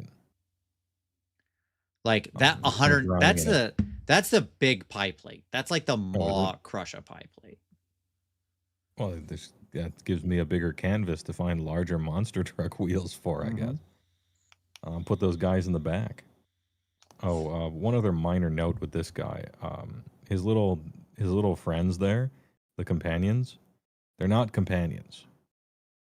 Those aren't companion attacks. No. Those they're fully fledged people. So that's nice. He does good damage. He hits pretty hard. For a buff wagon, he hits pretty hard. I mean, I guess that's the tagline for ogres is everybody hits pretty hard. You look at your foot wizards and they got like Ren 2 damage 3 cleavers. Everybody just kind of hits hard. They don't always hit, but they hit hard. Yeah. I believe I had him under some kind of penalty. When he attacked, he killed 5 gutter runners, which is probably not the modal average you would expect out of this guy. So that was a bad roll less than his base size. Yeah. It's true. His base is 6.25 inches. He moves 6. He literally can't clear the front of his base with the back of his base when you move him. Okay. But he's good. Don't worry about it. He runs every turn. It's fine. Right. Then we have the Butcher and the Cleavers. The Butcher is 170. And by the way, both the Butcher and it's worth saying here that both the Butcher and Red can both take like the bonus heroes. Basically, all your good heroes can take the Maw Nomad bonus hero people. And both of them also do have, like, Red is any Ogre Maw tribes. There is a little bit of ghettoization when you're selecting your units in the army building process, which is kind of annoying. The Butcher, interestingly, can take any infantry. Oh, okay. Which is something we don't normally see as a restriction. Normally it's tied more to like unit type. So he can take cleavers, but he could also, you can put like the hunters or just like iron guts or gluttons or whatever in his unit. So it's not Mog beasts. No Mog beasts in his. That's correct. No Stonehorn beast riders. Yeah, correct. The Floshes, by the way, also have access to any Ogre Maw tribes, which is nice. Yeah. That's good. At any rate, the Butcher is a wizard 1, and he has 2 abilities. He's got Ogre attacks, of course, so that's fine. And he has 2 abilities. Once per turn army, any movement phase, Trog Guts, pick a visible friendly Ogre Maw tribes unit wholly within 12 inches of the unit be the target. On a 3-up, they get a ward of 6 up. If you pick Maw Seekers, it's a ward of 5 up. So he's a second source, like he's a second potential bubble of your ward of 6 up for like your gluttons or whatever. And then as well, once per turn battle army, end of any turn, if any damage points were allocated to an enemy unit this turn by this unit's combat attacks, or by combat attacks made by a manifestation summoned by this unit, and that enemy unit has been destroyed, he gets a power level for the rest of the battle. Okay. That's fine. And also he looks amazing and sweet and cool. Yeah. So, also cool. And interestingly enough, his attack profile is identical to the Tyrant. He hits just as hard as the Tyrant does. They're the same. Tyrant has crit mortal. So there is, that is the difference. But 4 attacks, 4s and 2s, 2, 3. The Butcher went to the gym, I guess, in between the index, and now he's as fighty as a Tyrant. Yep. Ish. 170 feels high here just because I'm imagining how difficult it would be to fit anything in this army after a certain point. But Trog Guts is good. More meat for the pot is probably pretty rare. But, whatever. You wanna take a wizard. Man's on foot. You got to pay the points. Yeah, he's And it'll be good. really funny. Every once in a while, turn 4 or 5 in some extended games. It'll be really funny when your foot wizard randomly hits some guy for 9 and just just kills him, just dumpsters him in a little hero fight. It's like your foot 100%. wizard did what? Okay, yeah, he's an ogre. Ogres fight, man. Yeah, he's not just like an easy pickup, that's for sure. Yes. Then you've got the cleavers. Oh boy. Ooh, Okay. So the cleavers, all these guys, by the way, are just like 5 up, 6 up. That's just like Mossseeker profiles. yeah.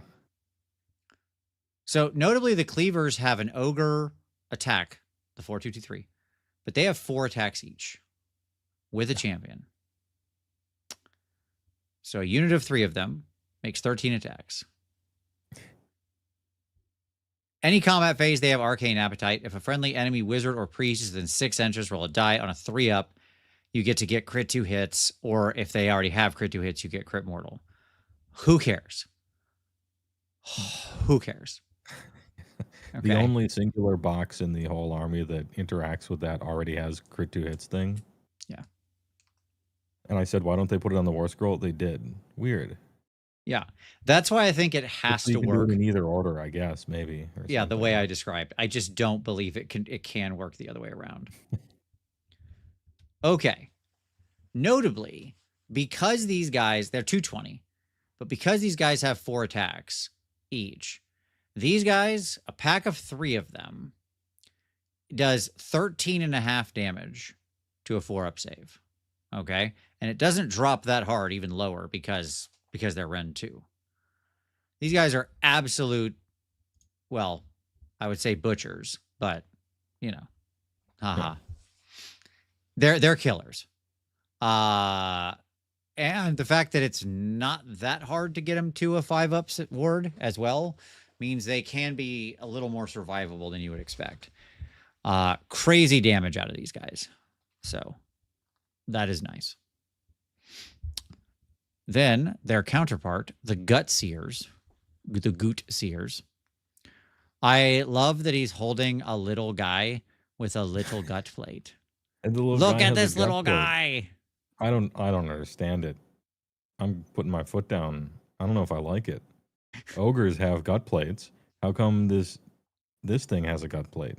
He made a like special one because that's his little friend. Is it his stuffed animal that he Yes. made? And he put the little thing on it, and he's like a 2-year-old. He just wants to show it to you. Yes. Ugh. Look at my little guy. He's so cute. I made him a little plate like I wear. Okay. Good for you, buddy. Yes, 220 for 12 wounds on a 5-up, 5-up seems rough. I mean, 5-up, 5-up, don't undersell it. It's good. But yes, health to wound ratio is a little rougher. It's way rougher than obviously like Gluttons. If you wanted a glass cannon, they've built you a glass cannon almost like a player would build if they were in charge of where the item budget went, right? Where it's just like, who cares? Max damage. If I get hit, I'm just dead. Fine, you know. Right. Put my unit of 6 in a big smiley face formation around red and just push them around, you know. Yeah. I mean, yes, everything loses to Gluttons. That's an important part to understand about this book. Okay? Yeah. Right now, Gluttons are at a point, like, I don't know if I stated it back on Gluttons, but it is important to say that right now, literally everything in this book, every unit loses to Gluttons. Okay? Every hero, every unit are all worse than Gluttons. Gluttons give you the best damage per point, health per point, everything ratio in the game. Control, everything. It's all the best. Yeah. And they are by far like, they're simply the best points ratio, period. So if you're using the other units, you're using them because you're taking either there's utility to it, like obviously you need a priest, or red has a bunch of utility beyond that, right? Or you just like them because you think they're cool, right? But like if you're going for maximum efficiency, it's like red, Gluttons, hunters. end of list. Yeah. Right. That's I'd like to. The Council of Ogres would like to call to order that that's not actually a problem that needs solving. Sure. The gluttons are perfectly fine where they are.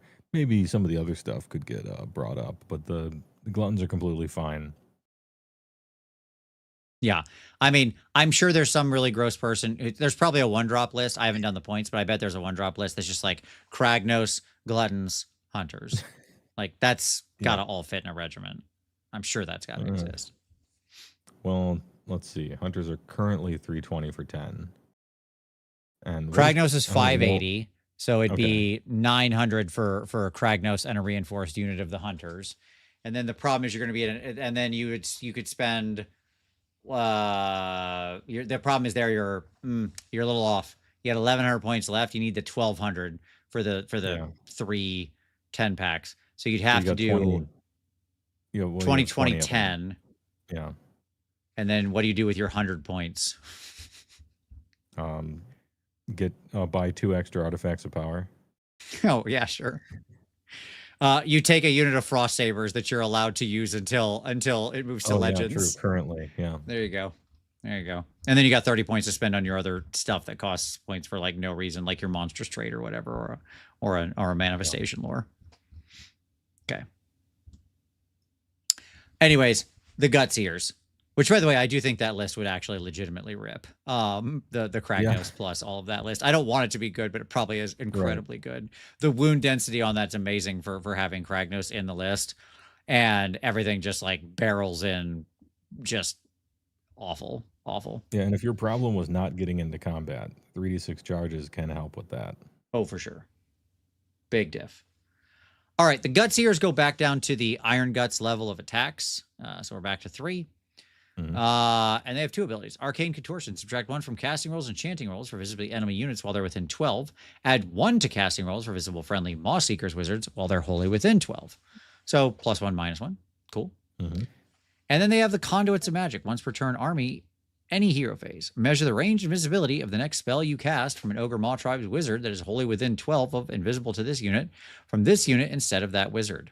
This unit is treated as the caster for the purposes of other abilities or spell effects such as Unbind. So yes, they're this. Back from the beginning of the show, they're this, but for your Ogre wizards. There you go. That's nice. They're 200 points. I don't see the point of them. Completely honest, I'd probably just take the Cleavers. I think the Cleavers are really good and will once in a while be able to put themselves in a position where they will absolutely just shred because they turn on crit 2 hits with no effort. So that's fine. They look cool as all get out, though. I think it's going to be extremely common for the Cleavers to have the brain gut plate. Yeah. Because it's just so cool that whichever one you're using, you're just going to use the cool gut plate on. You know, it's so funny. I'm like, I've been, as I'm seriously thinking about using this army, I've been actually very carefully thinking about what gut plates I want to use, as well you should. Yeah. Right? I think that's actually a very important thing. Personalize those. And you can actually, like, you know, sort of obviously mix and match between some of the different units. And I gotta say, I think I like the like apron. I mean, what a shock. Vince is partial to the aprons. But I do think I like the apron ones better than the weird brain ones. I don't know. Personal taste. Okay. Then you've got the Gorger Maw Pack, which does come in a unit of 5 for 240. So we're back to the 5 guys. They are 5 health each. So these guys actually clock in under Gluttons as far as like health to point ratio. They're actually slightly more efficient because they're getting 25 health out of 240 points. They're slightly less than 10 per health. But their attacks are obviously like not as good as a lot of your other Ogre units that are on the Ogre damage, but they're basically the equivalent of your Gluttons, except they have anti-infantry, which is cool. And and 1 more attack. In the deployment phase, they can set up in reserve, and then they can come into the game within 9 inches of the battlefield edge. So they give you that ability in the Maw Seekers army. I mean, they're actually very damaging for their for their points. If they get Yeah, into infantry, they are wild. What they do. yeah, these guys are. Oh, sorry. These guys are basically unchanged from the index Yep. for the most part. Even the points are exactly the same. And it was not terribly uncommon for Ogre players to play like 1 or 2 units of these guys and just like fully throw them away. Yeah. And be like, I'm taking 2 units, I'm just putting them in ambush, and now you got to deploy as if I'm gonna pass that 9 up. Because when you're making 9 ups off an ambush, you never succeed. But when your opponent does, they always do. And so your opponent has to play as if you're going to. Yeah. For And then sure. you just make those rolls at whatever infantry is closest to them and Yep. see if it works or not. And if it doesn't work, you wasted a quarter of your army and you lose the game. But it was funny. These guys, doing the reporting from damage the out of field these here. guys, hey, whoa, if they get They're into cool. infantry, They're okay, cool, dude. they are Yeah. really cool. So we've talked about a lot of like the Maul Beast Cav being at 14 for 280, right? Good ratio. 20 points per point of damage. Your Gluttons being at basically 12 for 200. Okay. So on and so forth. The Gut Seers, or sorry, that Cleavers, I apologize, being at 13.5 for 220. The Gorger Maw Pack is at 18 damage against infantry. Yeah. Okay. Well, for they have to jump 240. through a hoop. There's a hoop to jump through. You got to fight infantry, right? That is true. You should get something for that, right? Against non-infantry, so where they don't get their bonus rend, they're still at 14.5. Well, that's still good. Yes. These guys are really good. Really good. Okay. So the downside of the Gorger Maw Pack should be fairly obvious, which is important to state here. This unit cannot be reinforced. Yeah. This kills the crab. I mean, no, actually, but that does hurt. It does hurt. Yep. Okay. Now the Maw Pit. Oh, God, where to start with this thing? Before we do that, I'll point out that Gorgers are on 50 millimeter bases. Yeah. They're huge. And these guys are responsible for tricking me into hoping that Ogres would get a size creep like human-shaped Stormcast got. And then when it turned out they were all on the same base size, I blame the Gorgers for that. Because I'm like, you're going to make those guys 50s and hoodwink me? Okay. Anyway, now we talk about possibly the worst written rule I've ever seen. Yep. From like a writing standpoint. Okay. So look, the first 2 rules are just you can put a guy in there. Yeah. Great. Okay. And it's nice because he can stand in like one of 2 places. Not that it's actually relevant. He's just garrisoning the terrain. But it's neat that they give him 2 different comfortable places to stand. So that's cool. Mm-hmm. He can be on the little rock up front, or he can be on the little bone piece on the back. Both make sense. All right, now we get to this rule, which is currently broken and needs an FAQ because it currently does not work. My opponent and I read this so many times, and I was like, this doesn't work. I was like, this is my guess as to how I think what they want it to do. And so we just played it that way. We kind of gave the favorable thing. Mm-hmm. Okay. Once return army, end of any turn. Pick this Maw Pit to be a sinkhole. Okay. Once per turn army, as if you'd have 2. Right. Just in case you take 2 faction terrain pieces. Pick this Maw Pit to be a sinkhole. Okay, I can do that. You're a sinkhole. Okay. Call me an ambulance. All right, you're an ambulance. Then you can pick another terrain feature within 12 inches of this Maw Pit, and that you have already picked to be a sinkhole this battle, to be a sinkhole for the rest of the turn. Okay. But wait, how did Shouldn't that be the other way around? Right. How did I already pick a different... Well, hold on. Hold on, hey, well, maybe we're jumping ahead. Maybe it says it down below. Let's keep reading. Yeah. Okay. Yeah. Okay. Then pick every enemy unit within 3 inches of the sinkholes to be the target. Got it. Okay. So conceptually, there must be some way in the rest of these rules that I have this thing, and then I pick a second one. They're both the sinkholes, and then I get to pick every enemy unit around them. What do they do? All right, effect. And then probably in there, what's going to happen is like I can make something else a sinkhole then, right? Or whatever. Mhm. Okay. So then that way I can do this again. Roll a d3 for each target. On a 2-up, so bad d3, inflict an amount of mortal damage on the target equal to the roll. From the second battle round onwards, increase the range at which another terrain feature can be picked to be a sinkhole by 3 inches for each battle round. If you've got a head butcher, it's 6 inches instead. This effect is cumulative. Wait a minute. We got to the end of the ability. It still doesn't work. What's going on here? Okay. So, like, all these jokes aside, clearly what it's trying to say is pick another terrain feature within 12 inches of this maw pit and that you have not already picked to be a sinkhole this battle, to be a sinkhole for the rest of the turn. And then you get to blop, blop. You get to do around it. And you have to keep jumping terrain features because you can't pick multiple. You can't pick it the same multiple times. Yeah. And I'm going to be honest here. You would be better served having more room in your deployment zone. Yeah, sure. And an extra $125 in your pocket or whatever this thing costs. 65 maybe. This thing does make attacks with crit mortal, which is funny. Yeah, that's true. But no, it's bad. But no. I did kill this thing in the game just for fun. It used to be the best terrain feature maybe in Age of Sigmar at the time. Sure. Because it was the, I call it the envy of Seraphon terrain feature, because it was the triple laser beam with the bad D3, but except you couldn't fail most of the time. Right. And it worked in both hero phases.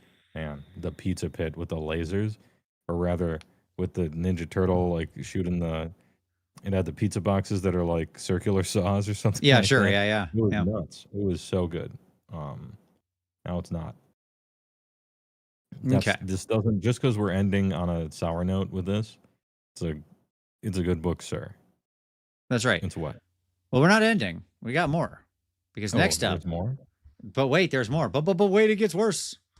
Of course, we can't. Sorry, I forgot about Armies of Renown. Yes, we can't leave behind the Armies of Renown. Yeah. I mean, my God, this is a mega show because you and I get talking when we get going, and that's fine. Yeah, that's true. All right, the Armies of Renown. Look, we broke form, everybody. Okay? Because there are 3 Armies of Renown. Not 2. 3. What are they? There's one for the Gutbusters, one for the Beast Claw, and one for the Moss Seekers. I don't think you're going to play any of these, is my honest answer. Because they all they re-ghettoize you. So there you go. Yeah. When I was going over this on stream, I only read the Beast Claw one, and I didn't read the other 2, and I still haven't. So hey, first time for everything. Well, the Meat Fist Maw Tribe, how does it work? Well, obviously you don't get your fun eat 'em alive thing, right? So that's gone. All that other stuff is gone. So what are we doing instead? All right. So first of all, we got Bloodthirsty Arrogance. Each time you make an unmodified save roll of 1 for a combat attack that targets a friendly Meat Fist infantry unit that did not charge in the same turn, inflict 1 mortal damage on the attacking unit after the fight ability has been resolved. Okay. Not very good. You also get to add 2 to run rolls. Okay. And then Meaty Charge. Pick a friendly Meat Fist unit that charged this turn. This is any charge phase. Pick a friendly Meat Fist unit that charged this turn to use this ability. Then pick a visible enemy unit within 1 inch and has not been picked to be the target of this ability. Make a Meaty Charge roll by rolling a number of dice equal to the unmodified charge roll made this turn for the unit using this ability. Add 1 to the roll if the unit using this ability has more models than the target unit. For each 5-up, you do a mortal damage. That's right. It's old Ogre Charge. Yeah. A little worse, but it's also not once per turn army. It is not. That's right. You can actually yeah. charge in with all your gluttons and go ham. Yeah. And it's not like that crazy still. Like how many combats can you possibly get into, right? Sure. That's what's so funny. Like, you can write it here in this, but you can't. Whatever. I'm not going to get back into it. It's fine. This just made me more angry at Bull Charge because this just could have been the rule. At any rate. And then you've got once per turn. You can put it in temporary stuff. That's fine. Sure, I guess. I mean, this is around for as long as the book is around. Yeah. Once per turn, army, your charge phase, the Unstoppable Feast. Pick a friendly Meat Fist unit that has not used a fight ability this battle to beat the target. For the rest of the turn, the target can use charge abilities even if it used a run or retreat ability in the same turn. Oh. Built-in run and charge. First combat. Yep. Then you have Gluttonous Conquerors, passive, add 1 to the control characteristic of friendly Meat Fist units while they're in combat, which is very cool, again, because it's actually characteristic. So just like, all your Gluttons are just control 3 automatically, all the time, if they're fighting, which is great. If they're not fighting, it doesn't matter. You control the objective, because all the enemies dead. There will be some goofy situation where they are on the side of some objective, and then you're on this one and you fight something, but you actually slay it outright, and so your guys are big and then they just shrink and lose the objective. Which is exactly then you got Greedy Chompers. You get to bad D3 heal 3 units of Meat Fist units every turn. Sorry, not every turn, it's the end of your turn, but still. And then you've got Gruesome Devourers. Pick an enemy unit that had any damage points allocated to it this turn by friendly Meat Fist units. Combat attacks on a 3-up until the start of your next turn. They can't retreat. So, I don't hate all these abilities, by the way. I actually kind of like the Meat Fist Army Renown. I just like the regular rules better, and I think that mixing the units is actually, like, really valuable. Like, what you're losing here is, like, you can't take the Hunters, you can't take Red or a Butcher or something, right? You're just, like, you have no spell casting here. Oh, yeah. Yeah. When we go to the next page. Because Butchers are only Moss Seekers now. Correct. Yeah. Like, there's literally not even a spell or prayer lore because that's gone. Okay. Right? So, like, it's all good, right? Like, I actually think if you wanted to play, like, a heavy Gutbusters army and didn't want to do the casting, this is a perfectly fine take on it. It's just, boy, are you sacrificing a lot of, like, potential army synergy. It all works. I think it's a perfectly fine, fun thing to play. I wouldn't rate this as, like, a bad Army of Renown. It's just one of those cases where, like, no, I actually like what the regular book is doing, and mixing the units is just legitimately fun and good. Right? Yeah, and we can finally do that. We're allowed now. The bingo left. Almost all the bingo is gone. There's, like, 2 or 3 really minor bingos, but they want you to mix them up. Yep. And I am excited to do so. You've got some heroic traits that are funny. Like, you can make your big guy better at doing the ogre charges. You can, like, make it so enemy manifestations and units can't get set up within 12 of you, which is probably legitimately not terrible. And whatever, like, it's fine. It's nothing, like, truly groundbreaking. You can, with your artifacts of power, you can steal enemy artifacts of power, which is funny. Because it's like any range. Like, it's just visible enemy hero. You roll a die, and if it's lower than the current battle round, you just take their artifact. You've got some weird little Noblar running around in their line, just trying to steal things from them, and you get to just roll it every turn, which is a very funny ability. You've got a 4-up strike last, and you've got, like, basically you can give one of your guys a lead belcher gun just to reference that thing that doesn't exist anymore. So there you go. So again, it's a perfectly functional army. It's fine.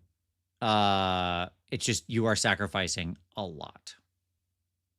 I hope you like Gluttons and the Tyrant and a Tyrant on the Rhino, because that's what you're rolling with. And probably, like, 3 Iron Guts to 5-up ward the guy. All right. You want to talk about the Beast Claw one? You covered this, so I mean, you can just kind of wrap up what you think about it. Yeah, sure. Beast Claw Alpha Stun. Man, it's nice to see that word every once in a while. Roster options, any Beast Claw units. No Regiments of Renown. So you got Masked by the Endless White. This, you're just not visible more than 12 away period, so you have this Silver Bullet forever, which is, like, more like Silver Bullet and Cold Iron, maybe? Like, sure. It's a little more than just a Silver Bullet. It's pretty useful in a lot of ways. You have 100 things, so you can take even more hunters, and they can both use the funny thing, which is actually good. Yep. And you're going to do that. If you only have Beast Claw options, then you're probably kind of hunter maxing a little bit here. They kept it. They kept the thing that never works and everyone hates. It's Grasp of the Everwinter. For hating this since 2015, and it still sucks, and it still only works on your hero phase. It is bad. That's fine because you have Run them down, which stops people from being able to use a retreat. What is this? It's whenever they retreat, they take an Any extra unit- D3. So if they can retreat for free, they still Oh. take a D3. If they can't retreat for free, then they take 2 D3. Man, It just I hurts really more. just don't see a lot of retreating. I'm going to be honest with you, and except for like exactly round 4.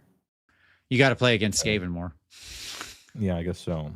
Fears and Breeds subtract 1 from charge rolls for enemy units while they're within 12 of this. This is like the one good ability here. Like this Yeah. thing, this is good. -1 or 2 charge rolls for your opponents, which is pretty useful because having an opponent fail their charge is massive.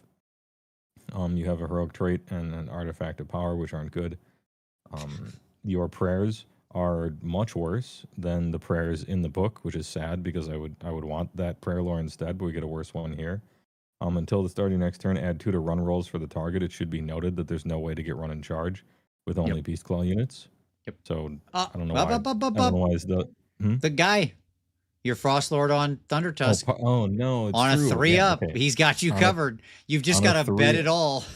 You just got to do it first because it happens in the move phase. You got to bet it all, baby. Okay, cool. And then Terrors of the Old Ice and Avalanche Voice, which is kind of like the name of the old command ability that we used to have, but you won't be doing this. Not even in a pure Beast Claw would you want to do this. I still think it's Right.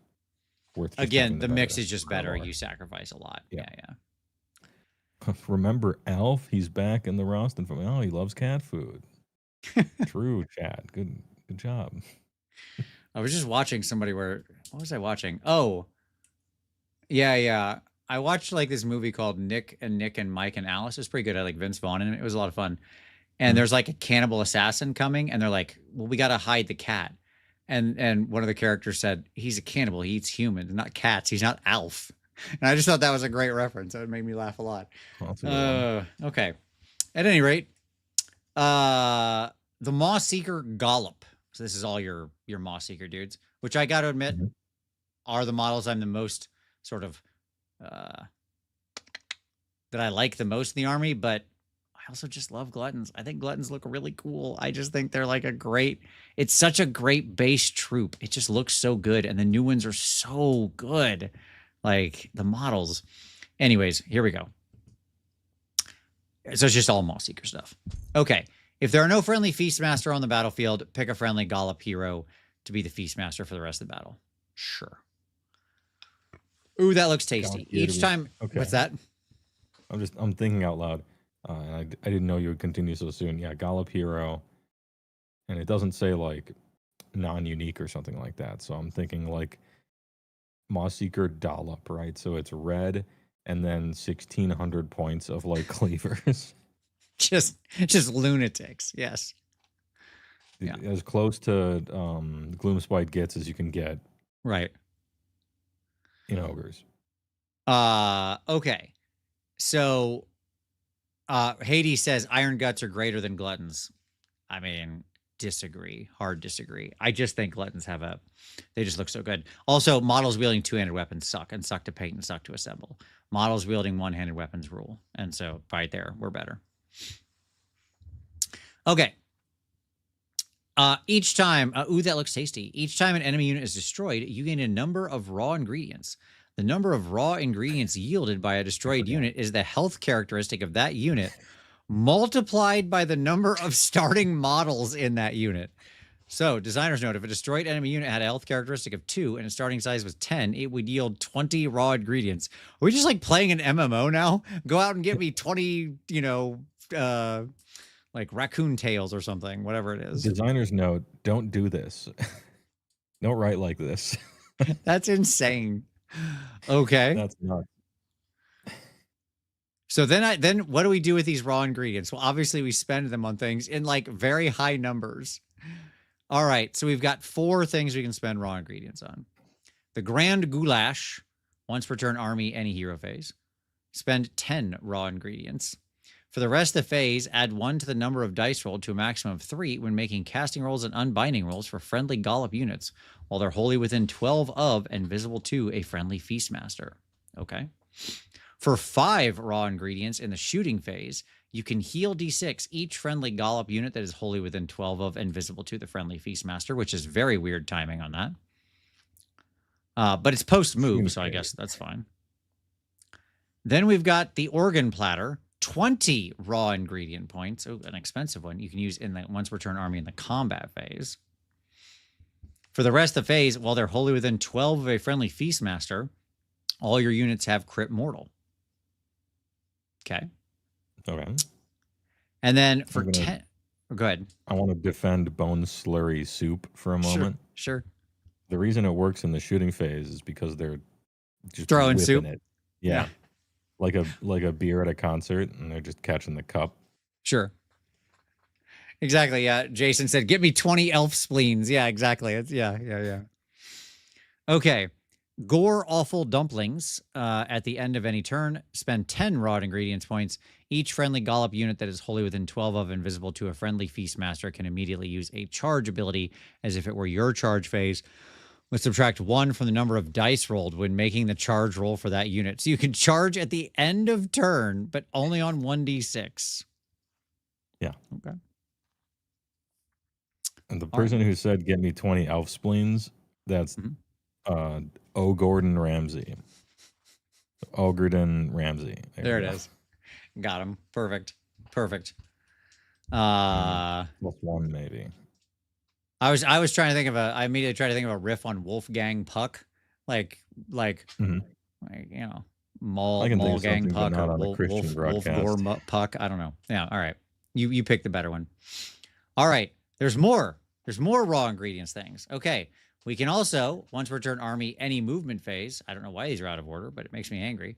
Spend 5 raw ingredient points. For the rest of the phase, add 4 to run rolls while they're wholly within 12. 4 to run rolls. Okay. These rules are raw. Yes, exactly. Yeah, absolutely. There you go. And then finally, any charge phase, fried limbs, spend 10 raw ingredient points. For the rest of the phase, add 3 to charge rolls for friendly Gollop units while they're wholly within 12 and visible to a friendly Feastmaster. Damn, these are doing numbers. Absolutely. Just putting up heretofore unseen, unheard of bonuses to run and charge. These are non-existent. I mean, you got to go kill things to get it, but whatever. It's weird that end of turn happened before movement. Yeah, they put these in insane order. I don't know why. Maybe it was just like probably the layout, the size of the boxes, I guess. I don't know. Because they really maxed on this one. Then you've got a heroic trait that adds 1 to ward rolls. So, okay, fine. And you've got an artifact of power really that just gives you D6 raw ingredients or D3 plus 3 if you're the Feastmaster. Great. Once per battle. Yeah. Okay. Nice. So if you're at 18, you do this, then you can afford the 21. That's right. Unlocking secrets of Ogre play. New YouTube short. Then you have some spells. The first one lets you do D3 mortal damage and gain that number of raw ingredient points. So you get equal to the damage points allocated. Yes, you're just farming raw ingredients. Yes. The second one lets you farming. You know, heal or like basically heal or return a slain model to a unit within 12, which is really good. Obviously, like bringing back models is really good. So especially to like cleaver units and stuff. And then the last one is a teleport for reasons I don't understand, but it is. That's what it is. It's just a straight up teleport anywhere on the battlefield, 9 away. On a 6? Yep. On a 6. Okay. Well, it was the last Scrabble brick left in the bag, so they had to put it somewhere, and then there it is. Oh, crap. We didn't use a teleport in this army at all. Quick, give it to these guys for reasons. I don't know. They jump in the soup pot. It's magical. So I don't know what the Scrabble... It's a tile, right? I said Scrabble brick. which is like a Ned Flanders betting disc instead of a chip. This I guy got what you plays meant. Scrabble. Scrabble brick?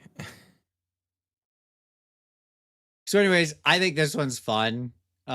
Just because, again, I really like the Maw Seekers. I don't think any of these are better than just using the rules, but this one is Yeah. legitimately fun. It's a silly role playing one that actually still works. Like, it is functional. And I'm kind of enamored by the pure randomness of all the numbers, just all the numbers, the costs, the things you get. I kind of like that. It endears me to it, because somebody just wrote this and they're like, what if someone really wanted a corn army and they were going to do like a full army custom, just fat corn, you know? Sure. And there it is.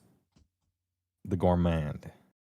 And like red and a butcher and like 2 6-packs of cleavers and some gorger maw packs does not sound like an unfun army to play. I'll say that. Yeah. It's the best one probably because it has the best units and it doesn't give up anything. Like the Meatfist Maw Tribe would be totally excellent if you could like play wizards, but you just can't. Sure. The Maw Seekers one is the one that at least doesn't give up any unit types. Right. That you would want. Obviously, you would have wanted gluttons or something, but you just play 36 dollops or something instead. And yeah, you've still got gorgers, which are like waves roughly equivalent to the shore, you know? non-reinforced, so that's fine. Yeah. So, and there you go. That's the book. We did it, everyone. Long show, good show, but we got there. Hey, well, final thoughts as we wrap up a very long show. Book's good and fun, and even though it's a Timmy game, I don't think they quite succeed at making Timmy stuff as often as advertised. And this reads to me like a book that Timmy will really enjoy. Agreed. And that's nice. That's nice. Remember fun Timmy stuff? Johnny is a skeleton at the bottom of the pool meme, but there's some choices to make here. There are some things to think about. And instead of just doing the math. I mean, you do the math and it's gluttons. And you always take red. But if you just step one half step down from that, probably, then a whole bunch of almost equivalent stuff starts opening up and you can take whatever. Right. And everything's the same. Like you roll basically the same number of dice for plus or minus 40 points, and everything is Ren 2 does 3. So like how bad could it be if you're taking one less efficient, amount of stuff? It's all the same. Yep.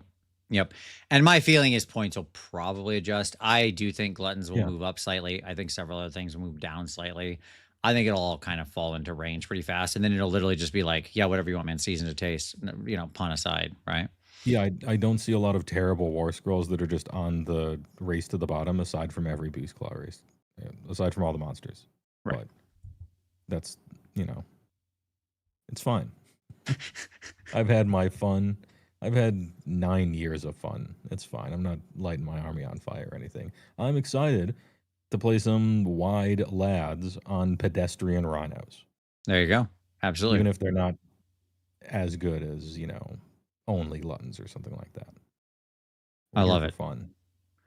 Yeah, I think I'm just gonna make a big mixed force. Like I'm pretty excited. It'll be a later in the year project. I got a bunch of other stuff coming up soon, but it's kind of exciting me to be like, yeah, this will be a fun project for later in the year.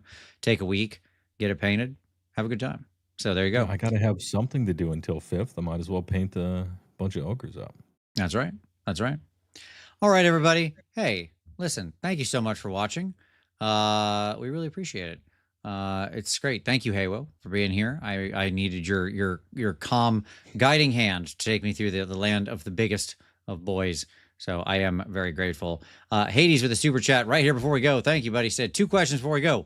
1, how many new things is Haywo buying? 2, what are we doing next week for the 600th episode of the show? Is that true? Is next week the 600th episode of the show? Is that the case? I have no idea. That's insane if that's true. Ironically, almost nothing because I have to leave for Gen Con that day. So the 600th episode is going to be really underwhelming. I have to look into that. That's crazy. How many new things is Haywo buying? I'm buying a red so that I can put monster truck wheels on it. And I don't know, probably the stuff that I'm interested in painting, kind of a one of everything kind of deal, except for the things that I'm not. I know that does not narrow it down, but you know, there it is. I'm not like purchasing towards an army necessarily. I really am mostly waiting on 5th to see where things shake out. But I'm gonna pick up the stuff that looks fun to paint. Gluttons look fun to paint. They just do. Can confirm. They are fun. They're not like crazy. They're just kind of timelessly good looking. Mm-hmm. Yep. And a big old canvas with a bunch of skin to get good at, you know. Simple, elegant. Yeah. It's that clip you play. That's all it is. The connoisseurs do. Yeah, that one. Yes. Kind of invigorating. Exactly. There's got to be something else in the playlist that isn't a real show. I'll go dig so I can figure out what's in there that would make it not the 600th episode. There has to be some throwaway nonsense we did. But anyways, hey, everyone. Thank you so much. Thank you for the super chatting. Thank you for the support. Don't forget to check out Haywo's video on Repent Ye Foolish Gods and his experience playtesting with it. It's linked down below. Check out all that stuff. Next week's show will be early. It'll be like a EU-friendly time. I don't know exactly when because I don't know exactly how I'm leaving, when I'm leaving, what's going on.